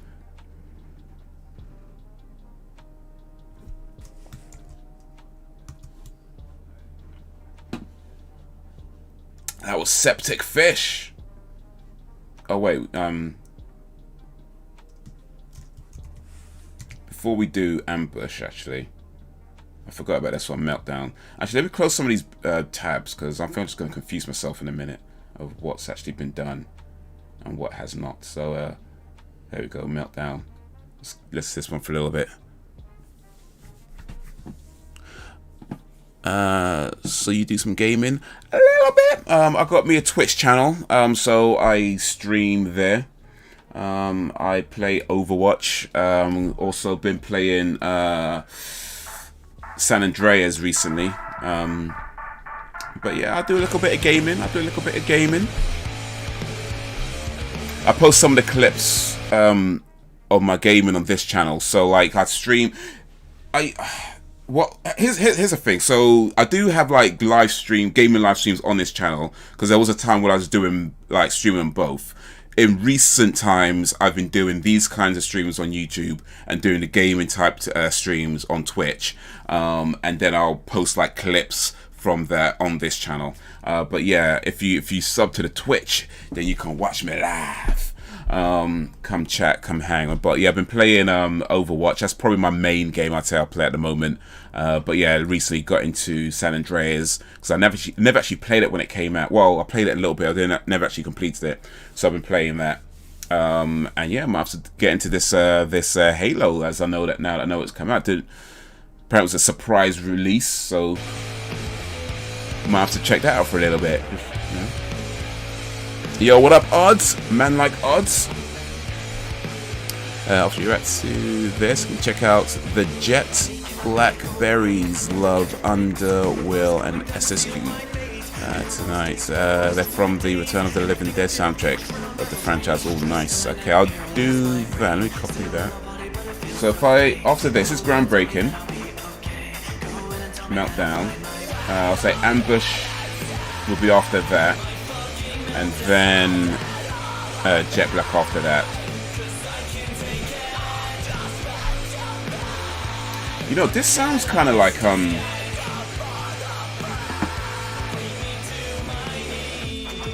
this. It sounds a little bit like Link. I want to say Linkin Park, like a little bit of a. I feel like I heard Chester Bennington influence in there. Especially when it gets to the chorus. I feel like I hear a Linkin Park influence in there. San Andreas, yeah, Definitive Edition, yeah, I've been playing that. West Century Infant Rise is probably 4 or 5. The worst! 5, really? Oh.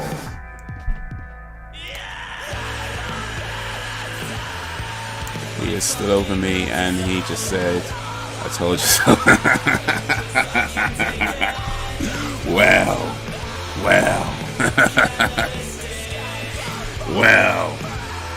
I mean, people still play Halo. I mean, Halo 3 was a popular online, though, wasn't it? I mean, granted, I didn't play it, but I think Halo 3 was quite popular online, wasn't it?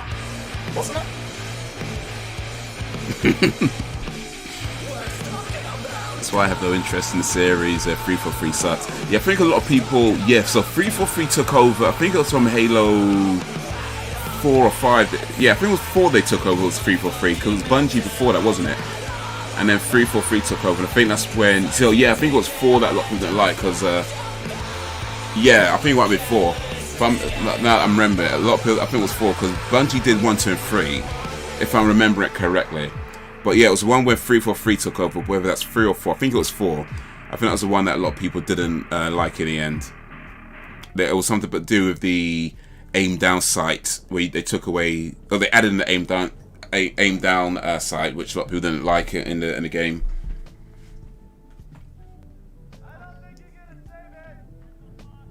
It's more of a heavy metal song. Nice. San Andreas, yeah. I have to download that song. I really like that one. I'm currently playing Shin Megami Tensei 5. Okay, great RPG. It's like Pokemon, but with demons, and you can fuse them together to make a new, stronger demon. Okay. I tried one of the Shin Megami Tensei games like years ago. I don't remember which one it was, but I just remember there was a lot of reading. There's a lot of reading in it. And it was a PlayStation 2 game. But yeah, they've got loads of those games out by now. I haven't bought it, but I find it interesting watching the flack it gets. There are some glitches and some super janky character models. Rockstar is catching mad hate. Yeah, I mean, apparently a lot of songs are missing as well. Quite a few songs are missing from it, from the original version. I'm not familiar enough with the original one to know which songs. But yeah, that's another thing that caught some heat. But I'll say I'm enjoying it so far. But then again, maybe if I actually plays the original one to its completion, I might notice more the differences that pissing people off. So that could be it. Maybe if you didn't play the original, you'd enjoy this one. Maybe that's how it goes. Yeah, those are some of my favorites. Old school 80s rock. I'm already assuming you won't like it though, but you might like the movies. There's 5 of them. The movies. I like some old school 80s rock. I mean, Return of the Living Dead. But Return of the Living Dead though. Are you talking about the zombie movie? Was that the zombie movies? The there was Night of the Living Dead. Day of the Dead. Is Return of the Living Dead the 3rd one? Like the George Romero movies. Is that what you mean, by the way? Am I thinking of something else?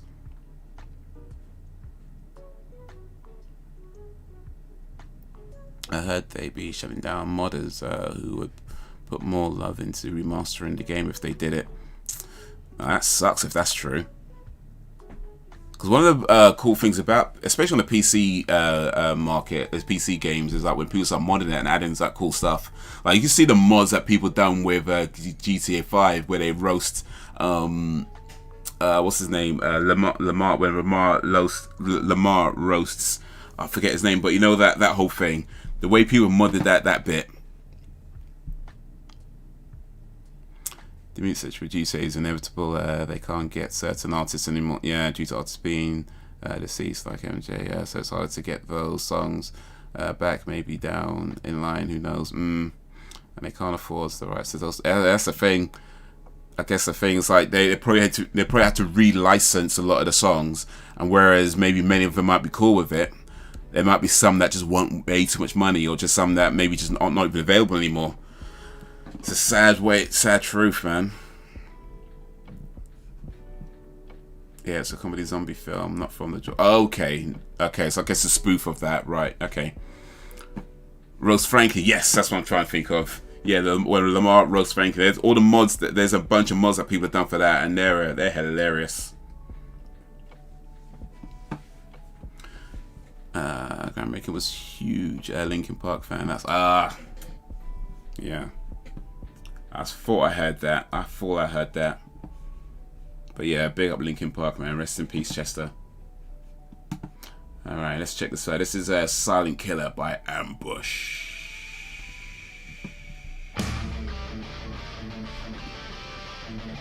Ambush.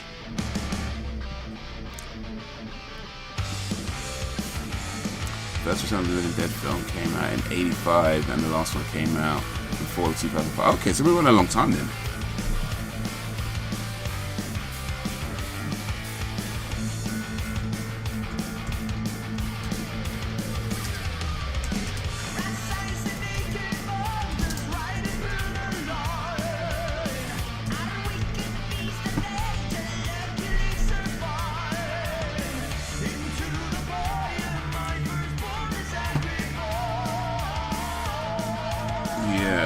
This sounds, does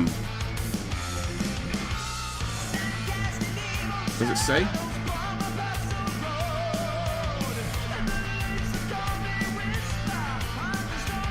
Yeah, this does sound very 80s.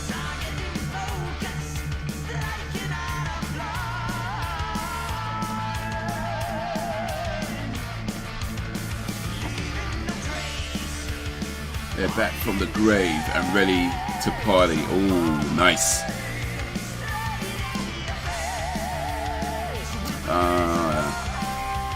It's not quite on Prime. You could get an MGM add-on for it. Without that, man.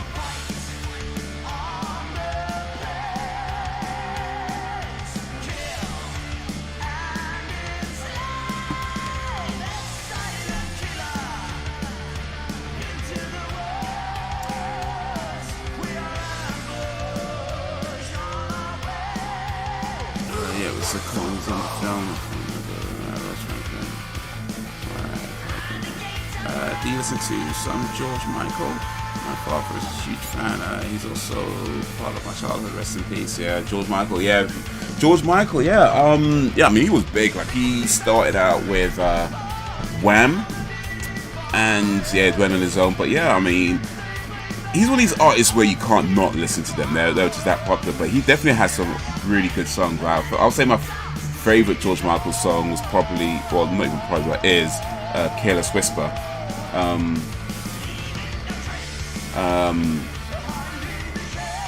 I'm never gonna dance again. Guilty feet of God, no rhythm. That song. That's such a cool song, man.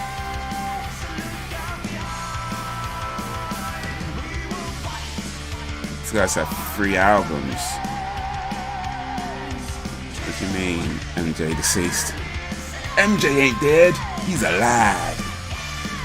Yeah, MJ, Tupac, and Biggie, they're just kicking it on some island.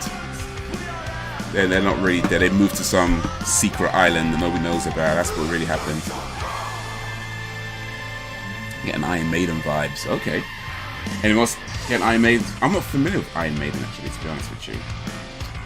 Actually, no, wait, am I? Which one? Iron Maiden.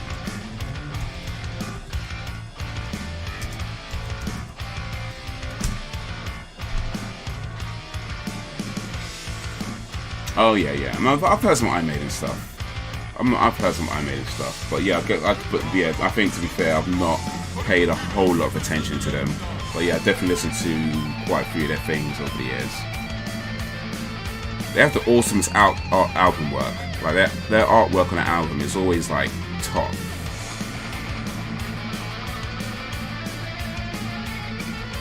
Has some Judas Priest going on in the background. Ooh. I made in 2 minutes to midnight. You know, but what do you mean by Michael Jackson deceased?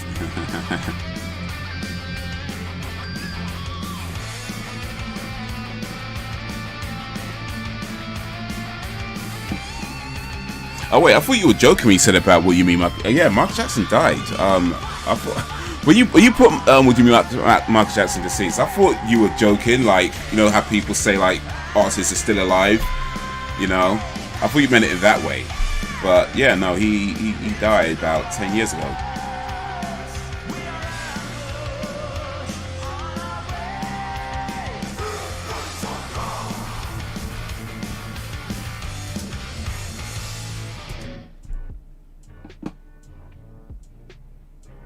Or more than 10 years ago, 2009.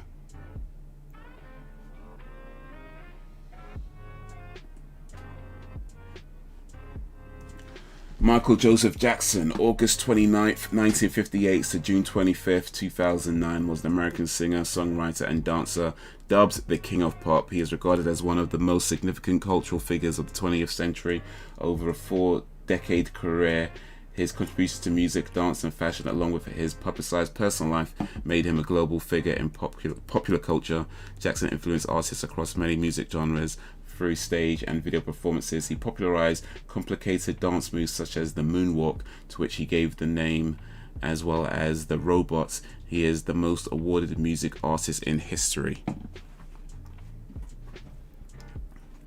But yeah, sorry if you didn't know that already, but yeah, Michael Jackson died in 2009. I knew I made an album to be quite unnecessarily long.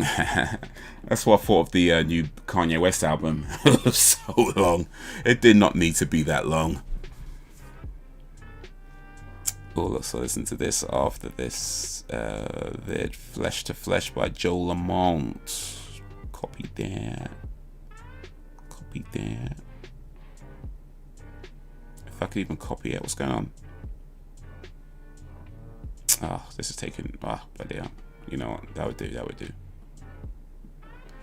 He died 12 years ago, actually. Yeah, died a while back, man. I remember the news when he passed. I remember seeing it on the news. I can remember being in my room and watching the TV and them saying it and just feeling like, nah. You know, you kind of get that feeling like, nah, that's no. And I remember going into work the next day, and I was actually upset, like, because usually when you hear about celebrity dying, it's like, I mean, it's always a sad thing, but it's generally like there's a distance there. Where Michael Jackson was, I felt like Michael Jackson was close, because like I say, some of my earliest memories involve Michael Jackson, and just like that's like my whole life, and then a part of that is just gone. And so yeah, I was feeling it, you know. And I remember going into work the next day, and you know, it was kind of mentioned, and somebody at my job thought it was cool to try and make a joke about it, and I was like, bro, this no, not now, you know. And even like one of the managers was like, yeah, let's not, this is not the time for that. It's not the time for that. Give it a little while, then make your jokes, but not right now. This is not, no.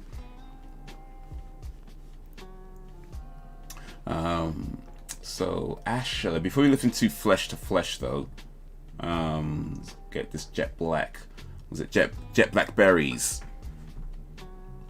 Love Underwheel. Maybe Dangerous. That was a classic. Dangerous. Yeah.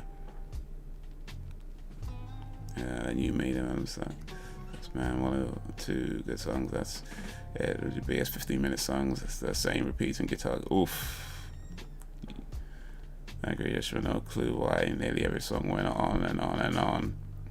Just trying to get that runtime. This is the new stuff by me. I made them, but living old stuff. Think Fair of the Dark is my favorite theme. Like 6 or 7 minutes. Interludes and solos, kind of obnoxious. I also like MJ's band. Bad. Excuse me, MJ's Bad. Both of Bad and Dangerous. I mean, yeah, man.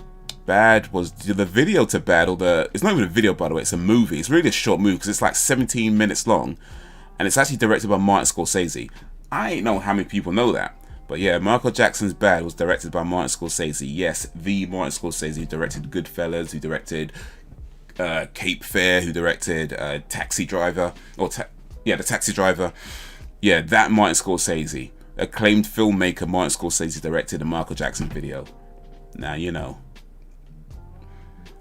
Recently bought a Razer Barracuda for £55. They were £100. Oh, nice. That's the headphones, isn't it?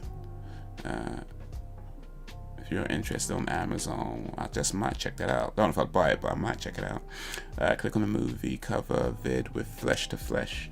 Movie cover vid. Oh, this one. Okay, 3:41 minutes. Okay, cool. I'll come to that in a bit. Okay, cool.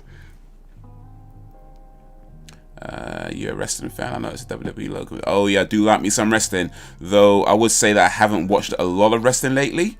I tend to get my wrestling news through WrestleMania these days. And Andrew Senedra has a wrestling channel too, so yeah, check out, if I can even say it's right, Gwil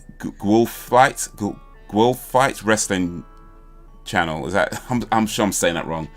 Gwil Fight, GUELPHITE. I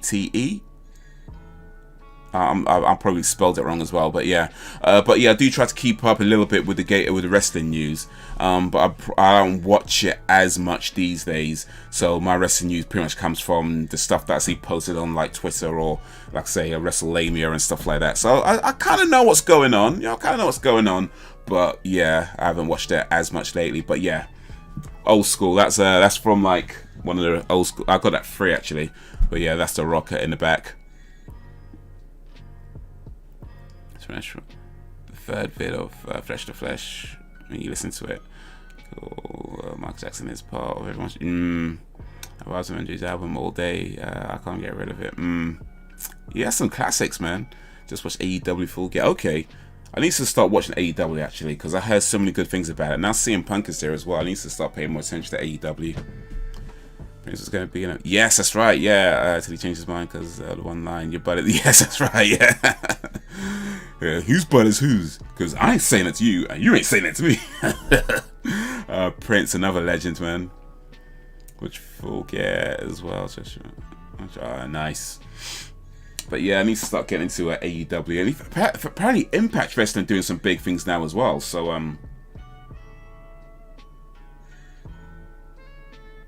let's go with audio again still, because I think video might cause issues.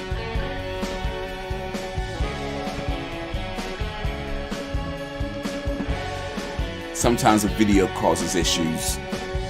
Sometimes the audio causes issues, to be honest. So, yo, big up for the likes, people. Appreciate you guys. Thank you. This is my vlogging channel. I live stream every Monday. I do vlogs, I do reactions, I just do whatever videos come to mind. I post whenever I can. I also do some other stuff as well. For those who might not know, I have a couple of other channels. One's a comedy-based channel, and one's a channel where I talk about movies. Well, I really take the piss out of movies. So if you like to check that out, that'd be much appreciated. The links are in the description.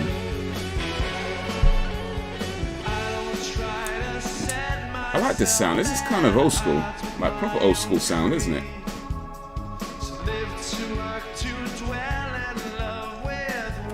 This is your podcaster, Sun Monster. To keep up on certain WWE content, I watch the PPPs and SmackDown, Raw. They fired so many people. That's the thing, though, isn't it? Like, they've set.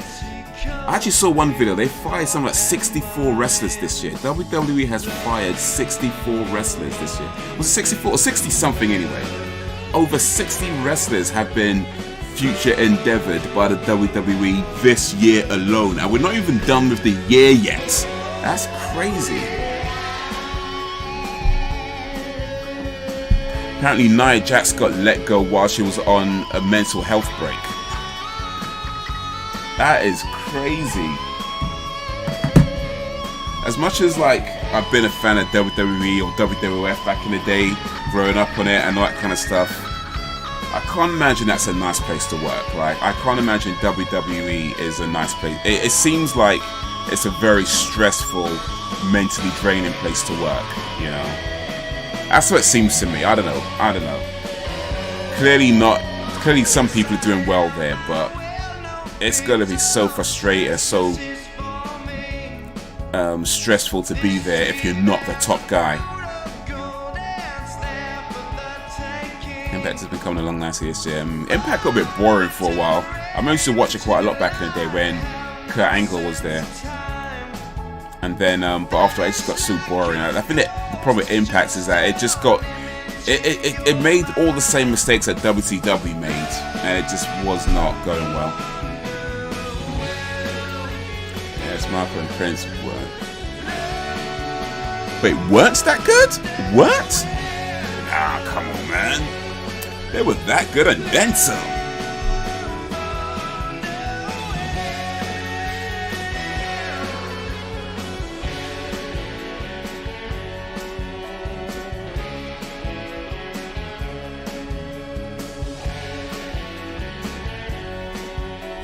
They couldn't stand each other. Is that true? Michael Jackson and Prince couldn't stand each other. I mean, I guess they had their differences, but they couldn't stand each other? Really? I'm learning stuff today. I've always wanted a collab between George Michael and Michael Jackson. That was actually going to happen. Now, that would have been cool, actually. The two Michaels. They made a WWF rap album with Snoop Dogg do it. Yeah, it's called Ruthless Aggression. I think they called it. Yeah. Ice-T's on it as well. There's like the Godfather intro.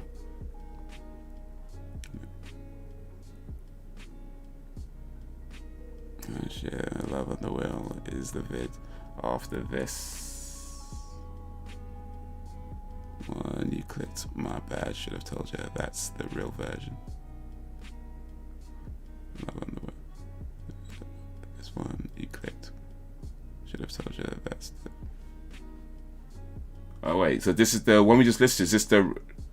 We just listened to the real version, the one we just listened to.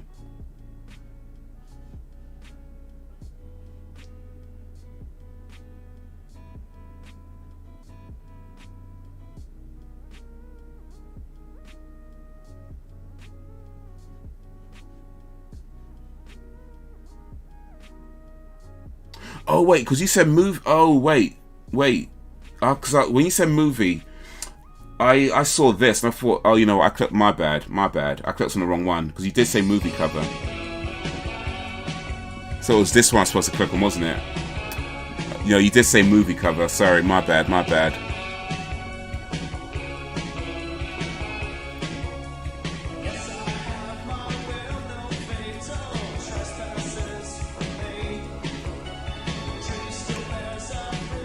But at least we've got something to base it on. Yeah, same blanket Daniel Bryan. Or Bryan Danielson now, isn't it? Bryan is probably the best wrestler in the world right now. You have to see him versus Suzuki, New Japan wrestler.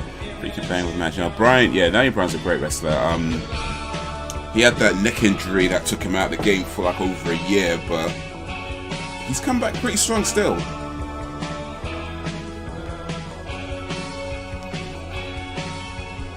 And he married well.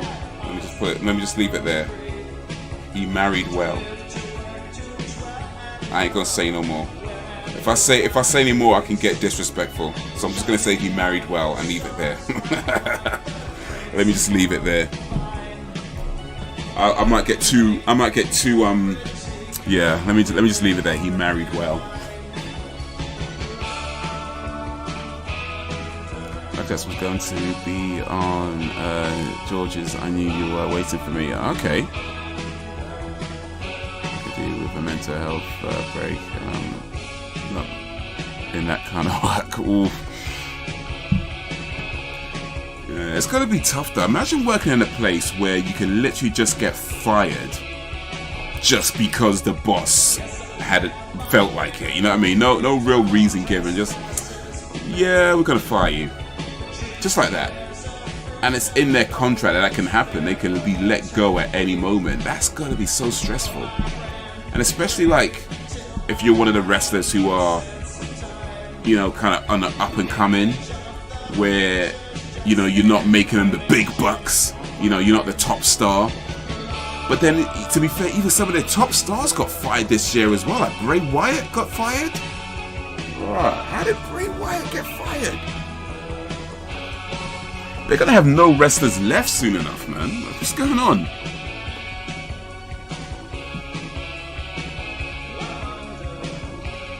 Yeah, that's one nice. Yeah. We could all do with a mental health break once in a while. Maybe twice in a while. Maybe 5 times in a while.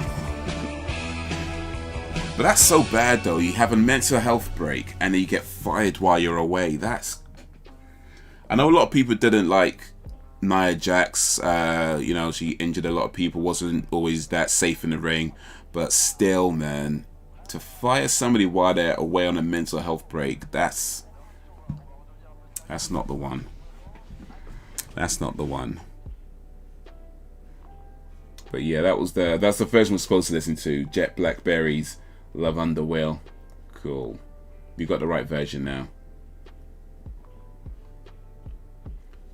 And now we got Joe Lamont. What's the time? Okay, we're 2 hours. Cool. So now we got Joe Lamont. Flesh to Flesh.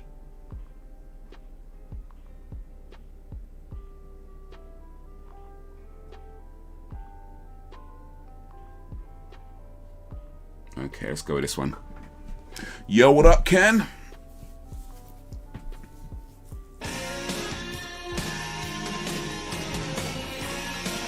Bryan is basically a modern Bret Hart. His matches feel like actual fights, just like Bret. Daniel Bryan versus John Cena back in, I think it was about 4 or 5 years ago in WWE. That was a cool feud. And I love that promo when he said, oh, this is so 80s, isn't it? This is super 80s. I love that promo when he says something about how when I wrestled in Japan, wrestlers would slap each other as a way of getting each other riled up to get the best out of each other in a match. And I'd love to do that to you, but I can't because you are not a wrestler. I was like, raw. I mean, and he was right though. He was right. I like John Cena, but come on. And 1980s rock and metal, I tell ya, yeah. One of the songs I can listen to over and over. Gonna be wild tonight.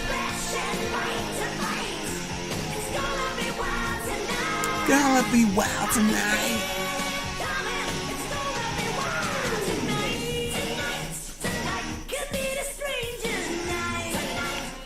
Michael said that Michael Jackson was a little bit disrespectful towards him. Oh, really?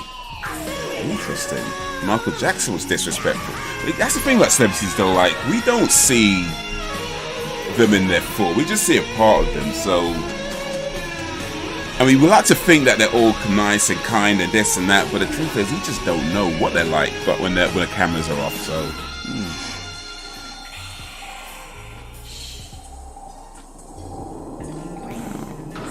George Michael, Freedom. Oh, that's incredible. You guys have to check it out. Freedom!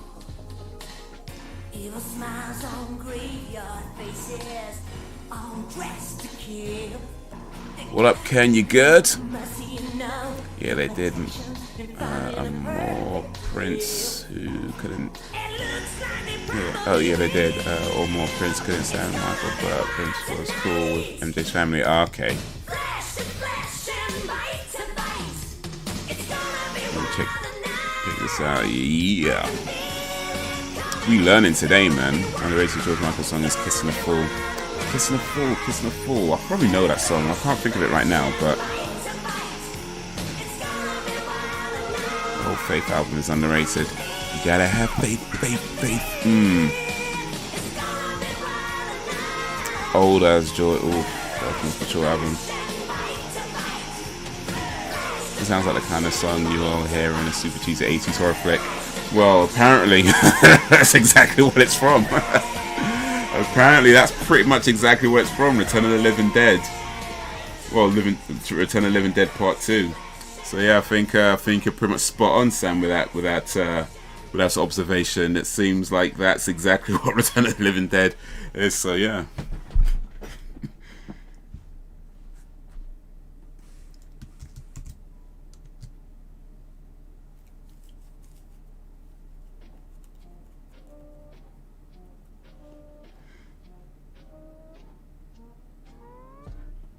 Alright, let's check this guy out again. We're back for Mark Martel again.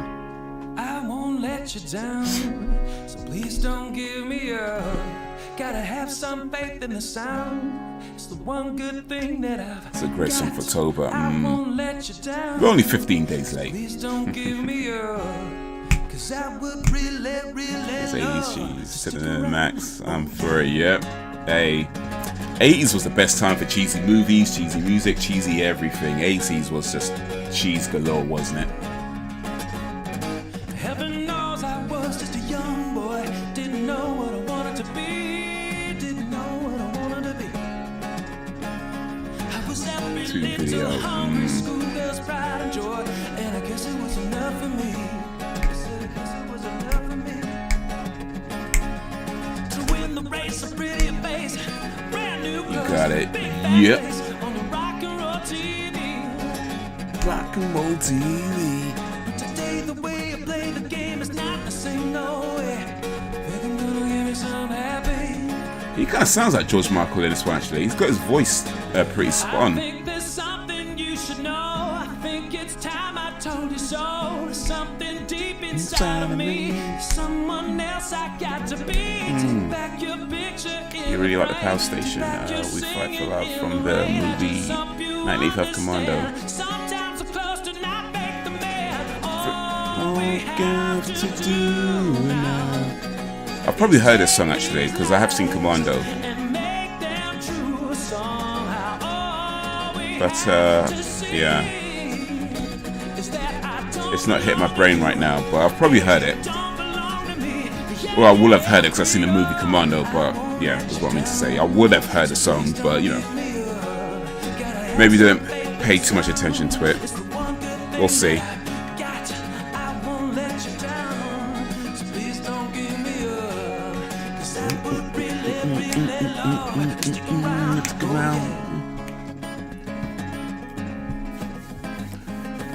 Bang. Oh man, you know what? Big up to the likes, man. Appreciate it. If you hit that like button, I appreciate it. If you hit that dislike button, I appreciate it too.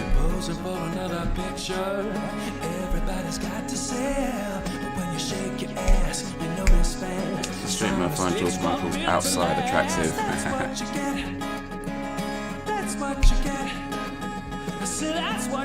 Well, I mean, he's a good-looking guy.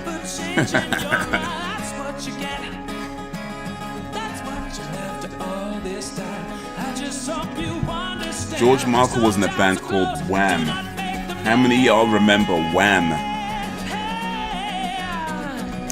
I think their biggest song was called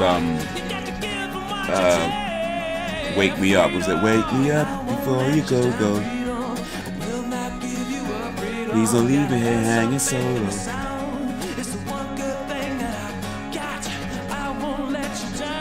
Alan Evans is back! So I was inspired by 80s rap, rock and rock. Some teenage looking lost when I was a Dollar Tree told me she liked my outfit. Hey, thanks for watching my 90s cover series. Oh, you spent your dress? Okay, cool. There's more where that came from. So the way you dress on the average day is inspired by 80s rap, goth and rock. Okay, gotcha.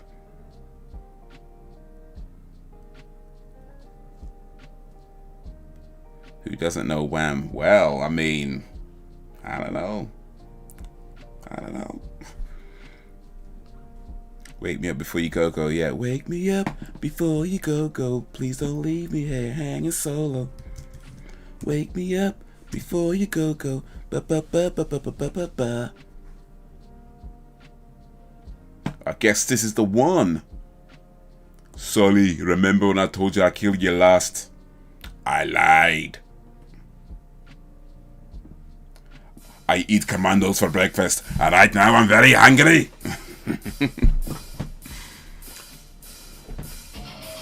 Who hasn't seen Commando? Maybe that's a question. Do you like The Cure?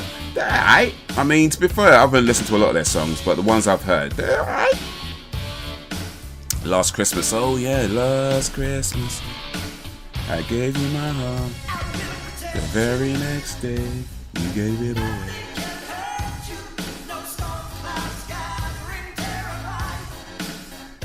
Some teenage girl I meant to say. Alright, it's all good. Bad Boys, Everything She Wants. Club Jury come up. Last Christmas, did you get stuck down? Almost. Yeah, be careful, man, be careful. Do I like The Cure? Well, who doesn't like to be cured? I mean, if you've got a disease, you want to be cured, right? You want to be cured. It does make sense.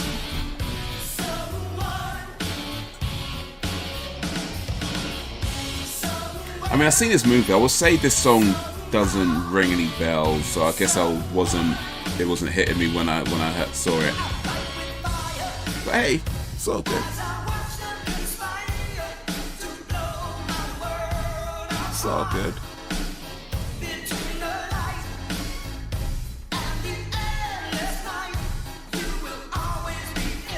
It's all good.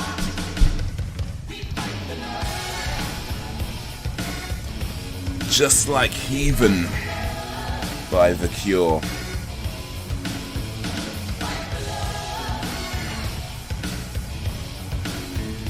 Alright, let's come to that in a bit.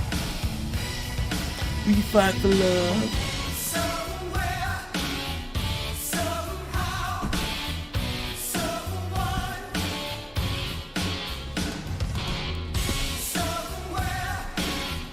Somehow.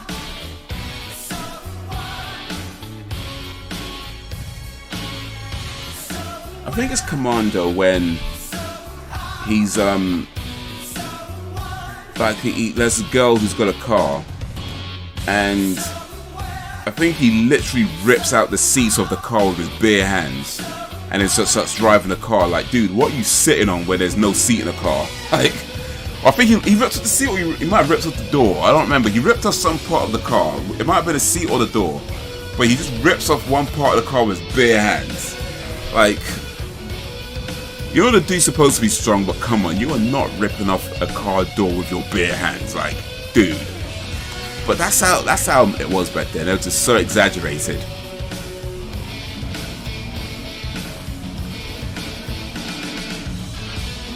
Joker is a really good movie, actually. Yes, yeah, I saw that. That's actually on Amazon Prime right now. If you got Amazon Prime, I've not watched it again yet though. But yeah, Joker was a quality film. That's probably a bit too loud, actually, to be honest with you.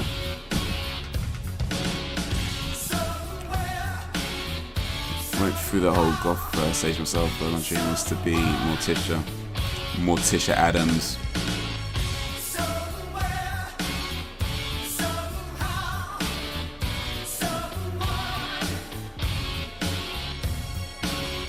I was trying to think of a joke, but I think it's taking too long. Morticia. There's a joke in there somewhere. There's a pun in there somewhere. It's just taking me too long to come up with it.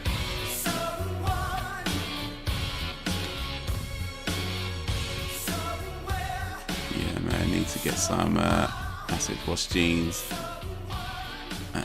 jacket, Reebok pumps, Twilight Zones, and a black leather zip jacket. Also joined your Discord. Oh, nice. Yeah, my Discord is open to anybody who would like to join it.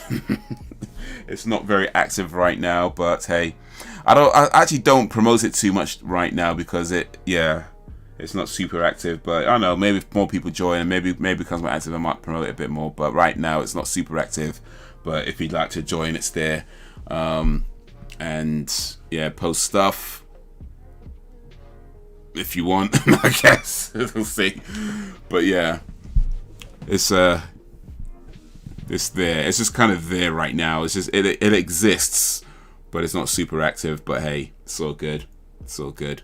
Maybe that will change one day. Maybe, or maybe not. Whatever. We're still having fun. That's the main thing. Commando, Predator, Terminator, and Bloodsport, best of the 80s. Oh, Bloodsport, yeah, that was Van Damme. Let's go with Frank Sinatra by the Joker. Okay. Frank Sinatra, old school, was like, what was that? 60s, I think Sinatra was, wasn't it? 60s. The word mother is now cancelled. It's called birthing person. You know, I think I heard something like that. Actually, was that for real, or was that? Because I know some people say stupid stuff just for whatever, but I mean, are people actually taking that seriously though? Because I think I heard something like that, but my impression was that it was just a bunch of people being silly and nobody was actually taking them seriously. But are people actually taking that seriously though? Is that a thing? Alright, let's just put this on. Let's put some music on. And let's check this out real quick.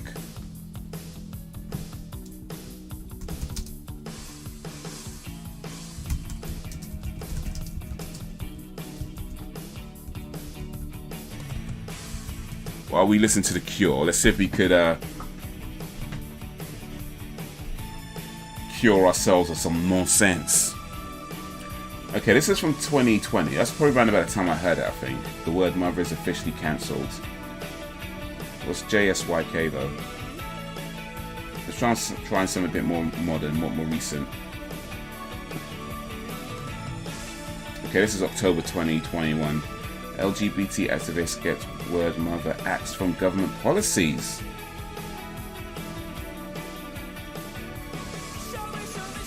This is from October last. This is October last month. Yo, Leah Dua. Hello from Cody, Wyoming. Hello from Haze, London. Yo, what up, Leah? How you doing? Appreciate you. Cody, Wyoming. I guess that's the name of the place. Cody, Wyoming. Is Cody the city and Wyoming the states then? Is that right? Or the town? if it will stick though. Well, I mean, I'm not going to start calling my mum birthing person anytime soon. I'll tell you that much. That's just no. You know the song Will Smith, Jazzy Jeff, Nightmare on My Street, and Fat Boys. Are you ready for Freddy? I think I do know that song actually. I haven't had it for years. Not the Fat Boys one. I don't think I know at all actually, to be honest. But the Will Smith and Jazzy Jeff Nightmare, I think I know that one, but I ain't heard it for years. The Fat Boys one, I don't think I do know.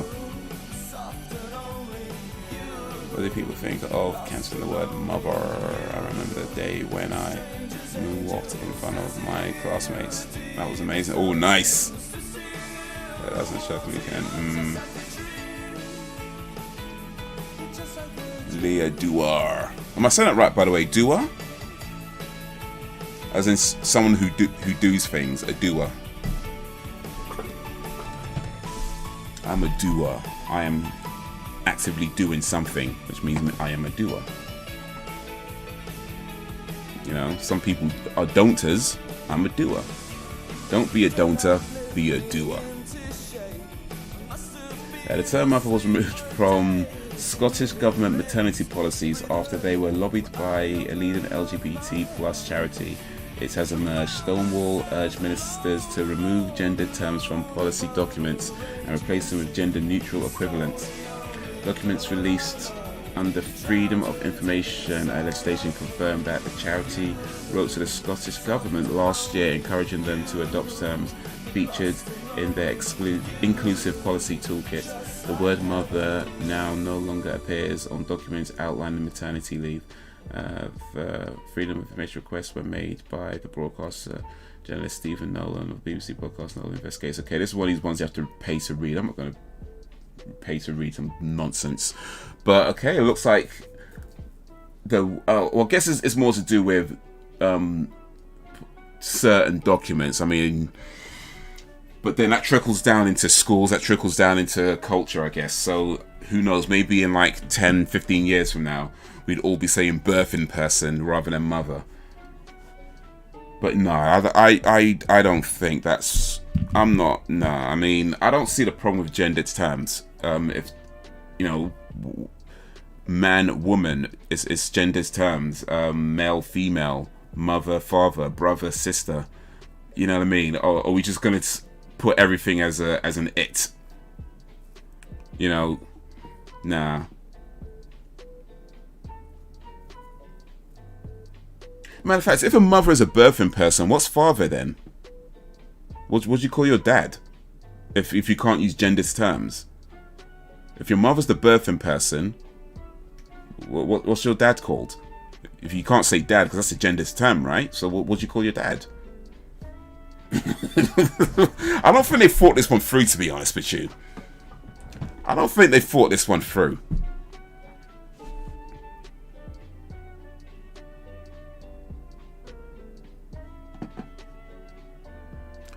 That don't show me, Ken. Haze, what's your name, by the way? My name is Boomy. Don't worry if you can't pronounce it. Most people can't. But if you can pronounce it, kudos to you. It's a Nigerian name, and it means God's gift. Do you think we should use birthing person from now on? I guess if we're going to call mothers birthing persons, we have to call children birthed persons. Right? Right? You call your brother and sister. You don't say brother and sister anymore. You say my fellow birthed person. Yeah, that'd be right, innit? Your brother and sister be your fellow birthed persons now. But you ain't talking about when you're saying to your friends, you say, hey, I was hanging out with my fellow birthed person yesterday. So that's what we're going to talk now. I really like this song by The Cure. Always makes me happy. Nice. I saw a post on Fox News about the leftist Kool-Aid creators wants to get rid of or redefine names like mum, dad, stepbrother, father-in-law, cousin, wife, etc. Yeah, I mean, I mean, look, Maybe I'm missing something. Maybe we're all missing something. Maybe. But until this is explained properly to me, I don't see the problem with gendered terms. I don't. Like, why is it bad to acknowledge that some of us are male, some of us are female, and some terms refer to women, some terms refer to men? Why is that a bad thing? You know?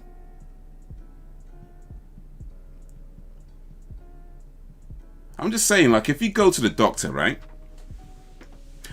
And they ask you which medicine you want, the boy medicine or the girl medicine, what are you gonna say? Oh, I want the person medicine. No, like, what? Dude, come on. I'm just saying, this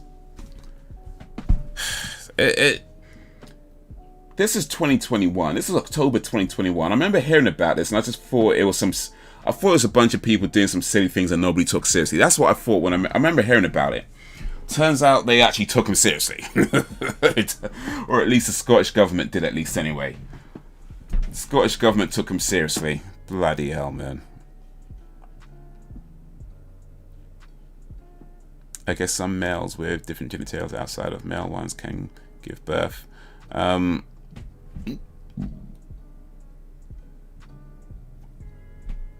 mean, you need more than a vagina to give birth, though. I mean, if you are a male and you get like a sex change, that doesn't change enough to give birth. So, not quite. Not quite. What did Dave Chappelle say? Those pussies y'all got. It's more like beyond pussy, impossible pussy. Shit. Oh, man, like Dave Chappelle, you know.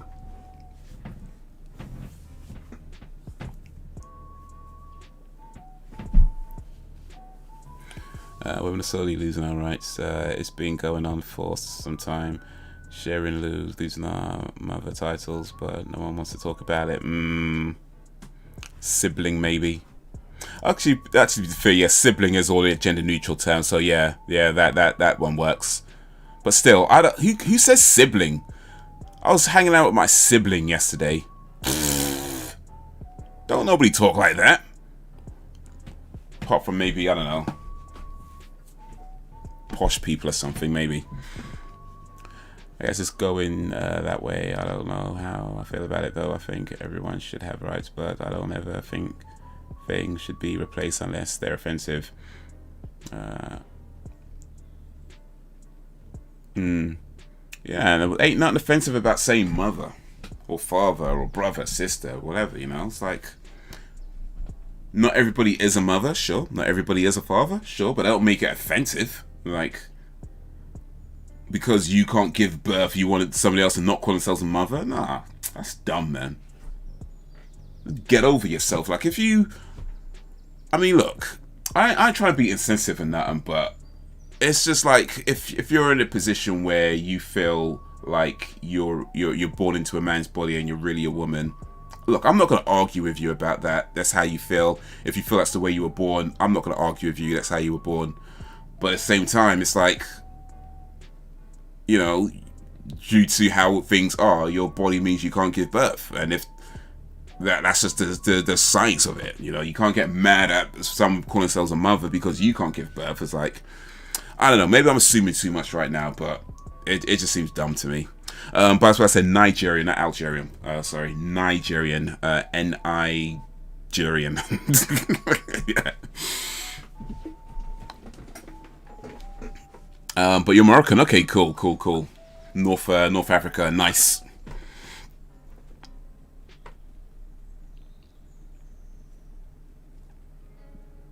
Moroccan music for music.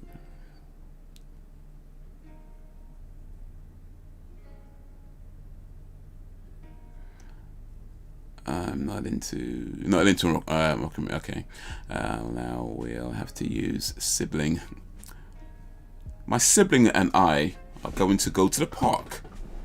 I think if you want to call someone birth in person, call them birthing person. If you want to call them mother, call them mother, but no need to cancel a word. Yeah, indeed. I mean, at the end of the day, I think that's fine. You know, like, I'm not the one to be policing other people's language. If you want to use birthing person, if that's what you're cool with, and the person you're calling a birthing person is cool with that, then hey, more power to you. But yeah, as much as I ain't trying to police other people's language, I appreciate it, people not trying to police mine. You know what I mean? So I'm still saying mother or mum or mummy. I'ma still say that.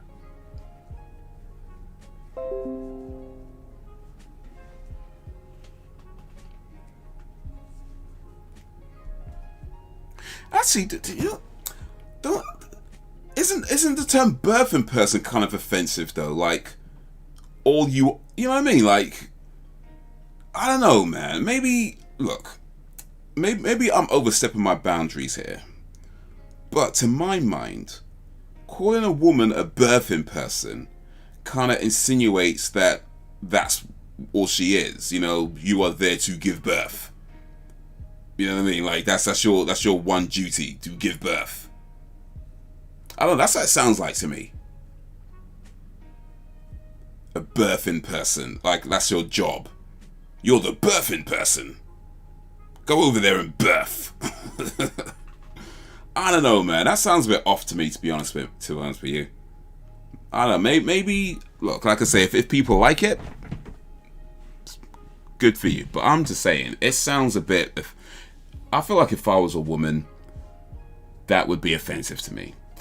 I'm not a woman, so I can't say if it's offensive or not. I mean, I have to, you know, women would have to decide. I'm probably sounding real offensive right now, but if you're a mother, then yeah, you decide for yourself if that's offensive to you. But to my mind, to my ears, birthing person sounds quite offensive, whereas mother is, you know, it's a part of who you are. If you have a child and you are a mother, you know, that's just kind of part of who you are, right? But a birthing person, that kind of sounds like that's your job. You know what I mean? Like, it is your job to give birth. That's how it sounds to my ears. So yeah, I don't see how that's better.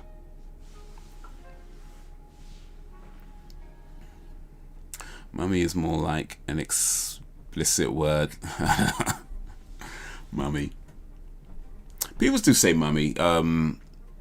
It's kind of it depends, I guess. I mean, mum is probably more common, but yeah, people say mummy. Yeah, people say mummy. More for equal rights, the same equality. This is abuse of power, changing things that don't. Excuse me, that don't need be changed to suit the cause, indeed, and change it to what? Birthing person. I can all but guarantee that the people who lobby to get that changed, none of them are mothers. I can all but guarantee. I don't know. I'm just saying. I reckon the people who lobby to get that changed, the people who are writing the letters and campaigning and whatever, I reckon not a one of them is a mother. Not one of them. I'd be very surprised if there was actual mothers in the group of people wanting to get that changed. My guess is none of the people who wanted, all the people who wanted to get that changed, none of them are mothers. I'm just saying, that's my guess. I would not be surprised to find that out. That all the people who tried to get that, or who got that changed, none of them were mothers. They're probably dudes. You know, a bunch of dudes that lobbied to get that changed, and then a bunch of people who just feel like they have to go along with stuff because they don't want to be called, you know, transphobic or whatever. There will be cancelled songs, unfortunately, due to their nature. There's been cancelled songs already, so.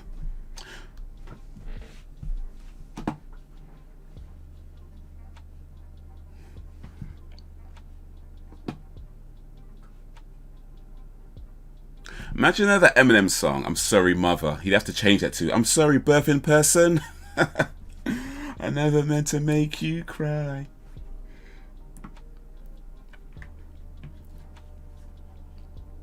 Oh right, yeah, Fat Boys. Supposed to check that out. My bad. Fat Boys, are you ready for Freddy? From 1988, old school hip hop, and Sally, another one of the members, passed away earlier this year. Only one guy left now. Rest in peace. Or that Tupac song, Dear Mama, Dear Birthing Person. Don't you know I love you, sweet birthing person. Place no one above you, dear birthing person. Da, da, da, da, da, da. This is, isn't it? Fat Boys, are you ready for Freddy? You know, let's go with the... Actually, I think we'd be okay with the video. This looks like it might be too bad.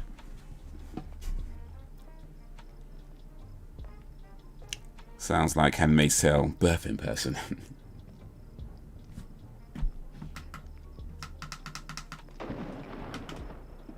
Porn titles are the funniest things on earth. Well, some of them, yeah. In fact, actually, some pornos would have to change as well. All those like step mama porns, it'd be step birthing person. Like, that's what it's gonna be a new category on Pornhub: step birthing person and birthed person. Because you can't say son, I guess, as well. You have to say step birthing person and birthed person. Alone in a house. That's what you'd have to start calling it now.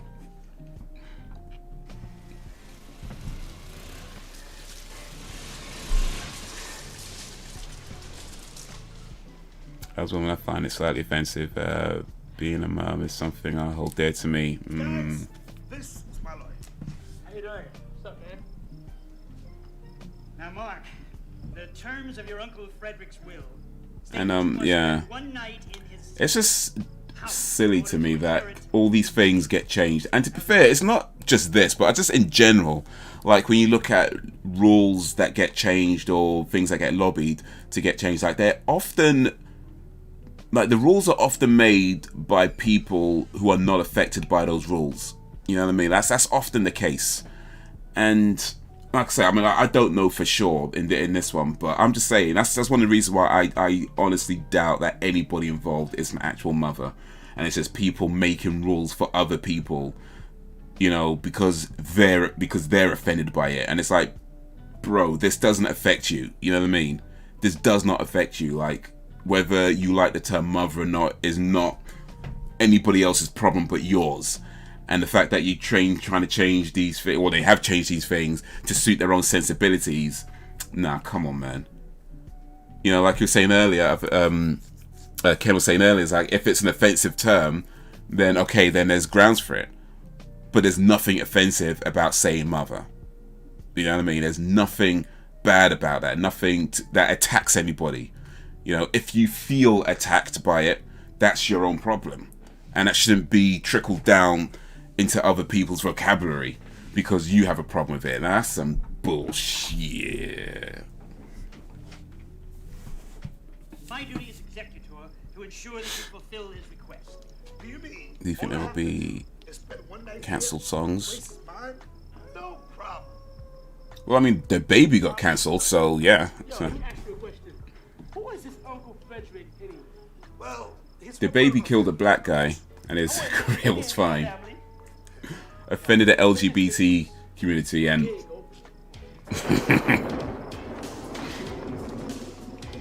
that's a true story, even though it is lacking a little bit of nuance.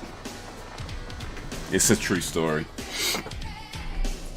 11 likes. Oh, nice. Big up for the 11 likes. Appreciate you guys, man.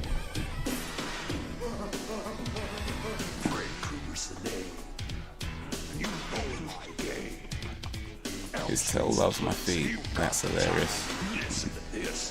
You can go and be insane together if they want to. They can have fun with that.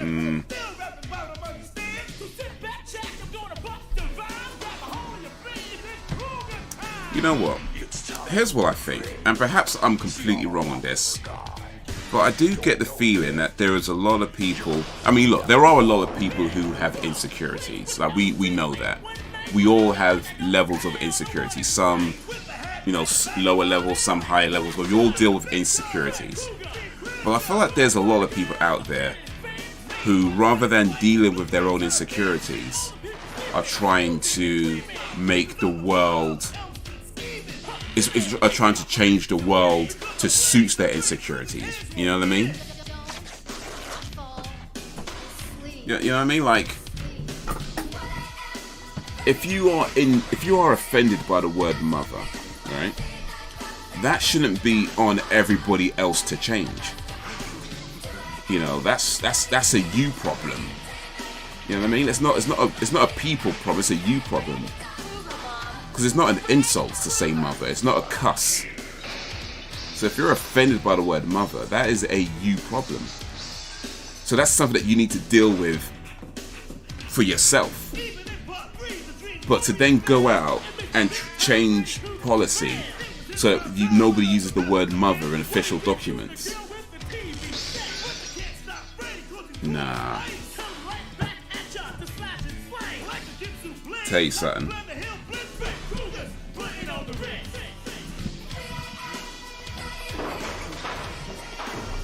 I shan't be adopting that term, birthing person. I don't think so.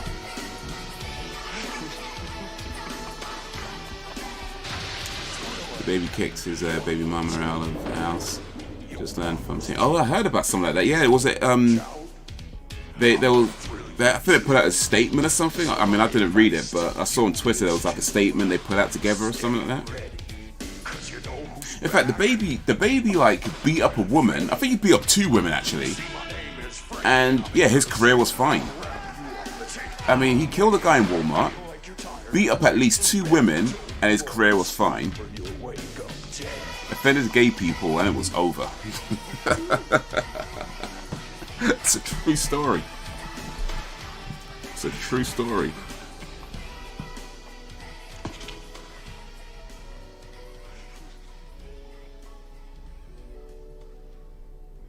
I know, but I never enjoyed rap music. I feel so different as a person who's born in the 2000s. Yeah, dog, like a mass projection of inner self conflicts to control the masses to their own benefit. Exactly what it is. That's what I'm thinking, man. That's what I'm thinking. It's like you can be offended by anything you want to be offended by. Like, that is your prerogative. Like, if you're offended by the word hello, hey, that's your prerogative. But the thing is, if you decide to be offended by a word that is by and large everybody does not consider to be an insult or any kind of rude word, but you choose to be offended by it, understand that is a you problem. That's not for everybody else to start changing the words because you're offended by it. Nah, that is a you problem. You go deal with that. Go stick your fingers in your ears or whatever, I don't know. We live in a world where you're racist, homophobic, transphobic, just for having a different opinion these days, so it's, yeah. Sure, I love this song. Fat Boys. I don't remember the Fat Boys actually. They were quite popular back in the day. Actually, I'm on the wrong thing. Research up here. They were really popular back in the day. And his name is John C. Yo, Giles Laycock Brown just subbed on YouTube. Appreciate you, Giles. Or Giles. Maybe put some respect on your name. Giles is probably pronounced Giles, my bad.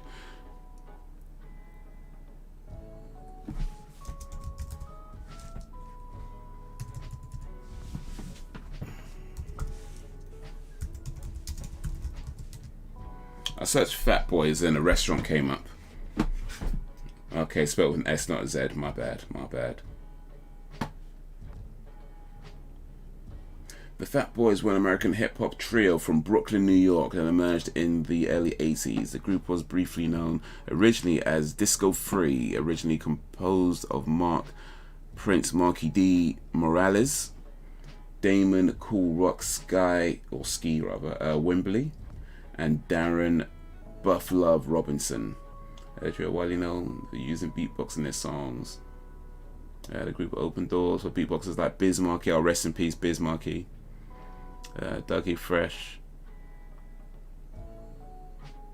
from albums, along with Run DMC, Houdini, and Kurt. Oof, yeah.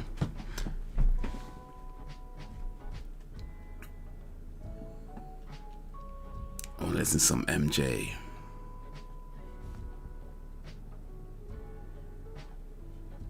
MJ has that song saying, you know, black or white, where he says, if you're thinking about being my brother, it don't matter if you're black or white. But I guess we can't really play it anymore because it's brother's a gendered term. We have to cancel Michael Jackson because of that. It's, are you thinking about being my sibling? It don't matter if you're black or white. Yes. Oh, he has that song Liberian Girl. He can't say Liberian Girl. It's Liberian person, he has to say now. In fact, Man in the Mirror, can't say that. Can't say that no more. Yeah, I think we've got to cancel Michael Jackson. He's just too offensive. He's too offensive. I'm sorry, man. I'm sorry. Michael Jackson is cancelled. He was offensive. He's clearly a transphobic, you know. Clearly, like Man in the Mirror.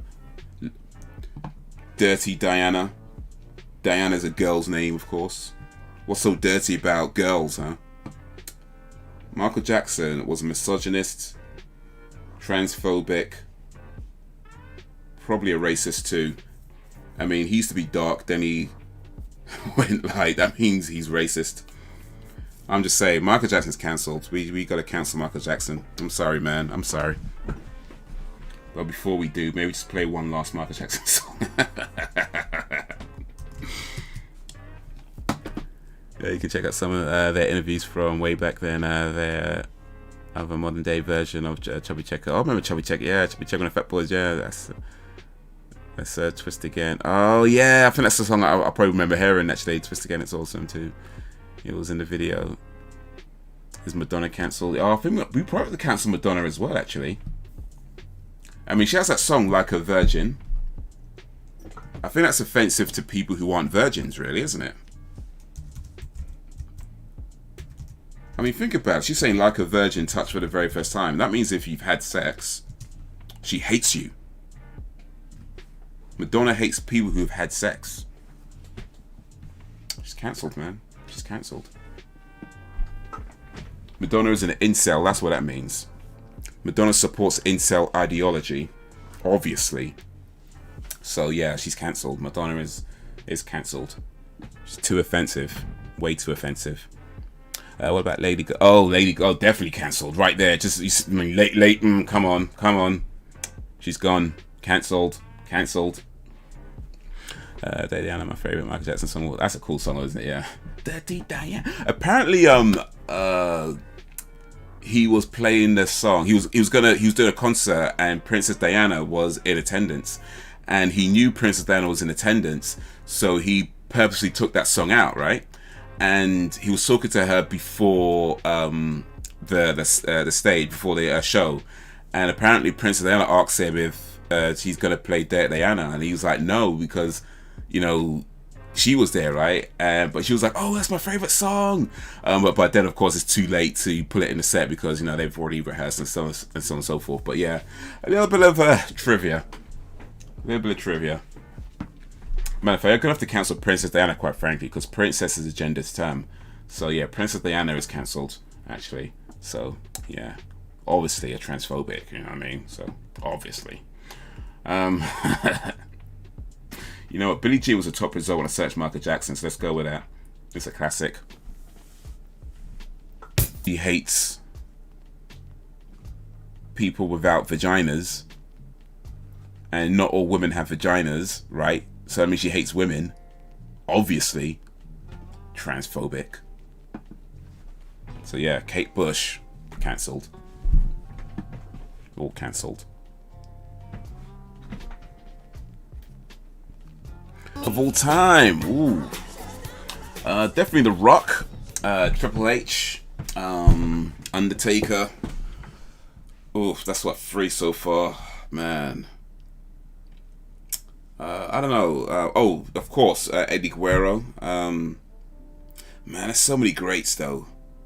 I'll pick 5 and start being like, oh man, what about that guy? What about this guy? What about that guy? But yeah, I think those guys, especially The Rock, Triple H, Eddie Guerrero, I'll say definitely in there. Undertaker, I think, can maybe move in and out of the top 5.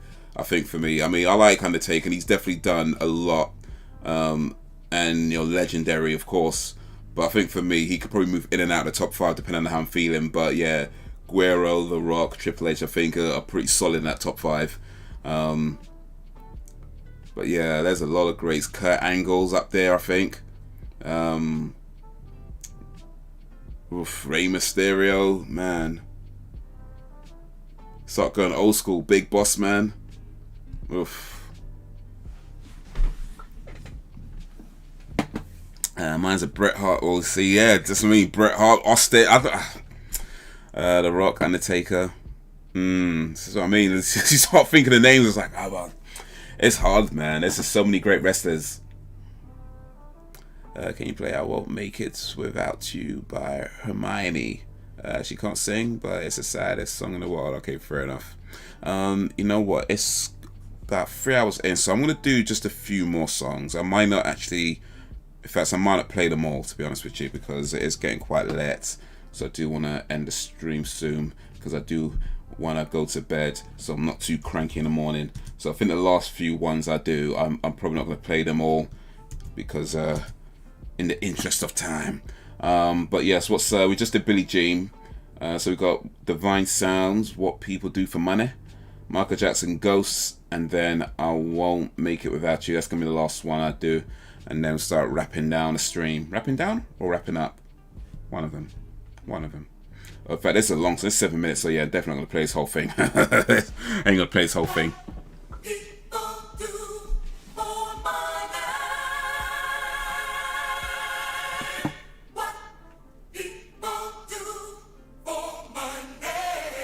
It's a who's who. It's a who's who. We didn't even mention Flair and Sav. Indeed, Sav. Yeah. To be honest, a Flair. I don't know if Flair would be in my top 5. I mean, Grant. I know. I respect that he's done a lot. He's definitely a legendary wrestler. But I don't know if he'd be in my personal top 5. But yeah, Savage.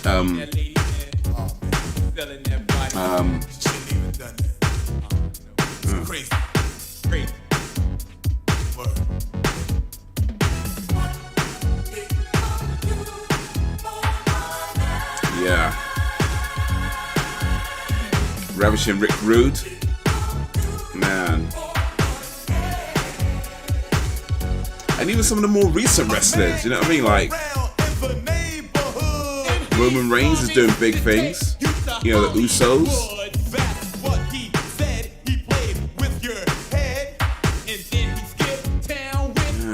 Mr. Perfect, of course. Wrapping up, yeah. Wrapping up.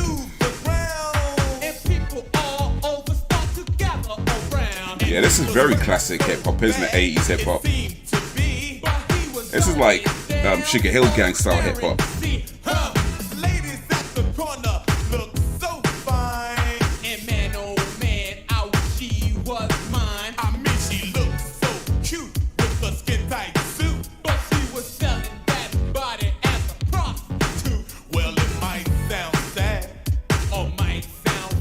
Man, rap has changed a lot in the last 40 years, hasn't it, man? Alright, you know, I'm gonna stop this one here in the interest of time.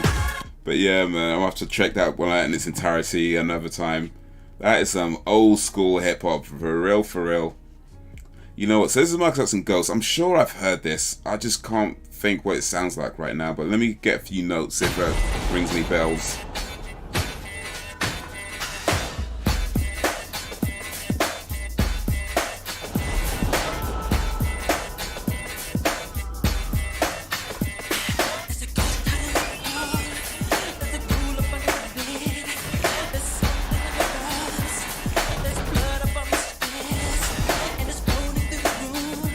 area in the States where we've been living now has its 79 homicide. Oh shit, sorry man, damn. Sad.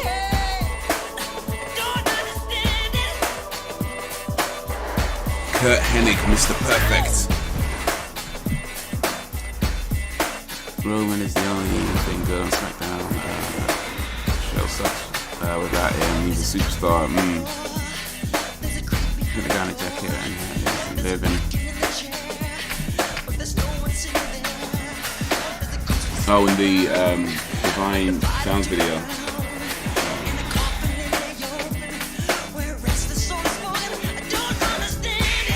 Let's go.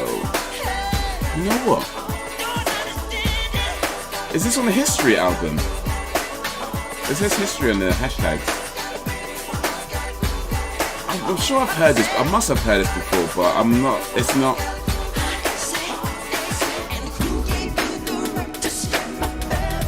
Oh wait, no wait.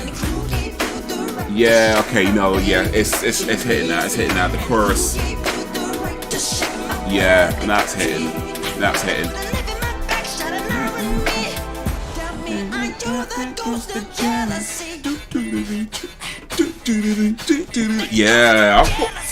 Yeah, I know this song. It took a little while, but I know this song. Took me about half the song to finally get it, but I know this song. Alright, so this last one. Let me start winding. I guess it's wrapping up but winding down. Right? That's how it goes, isn't it? You wrap up but you wind down. Interesting.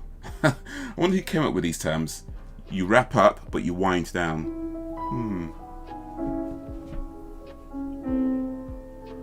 Hermione.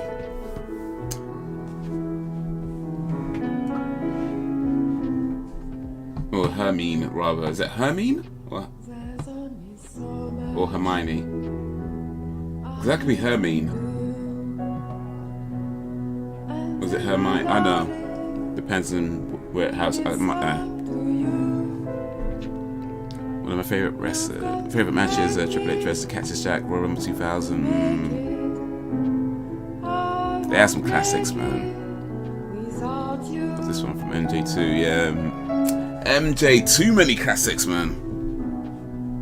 Some blood on.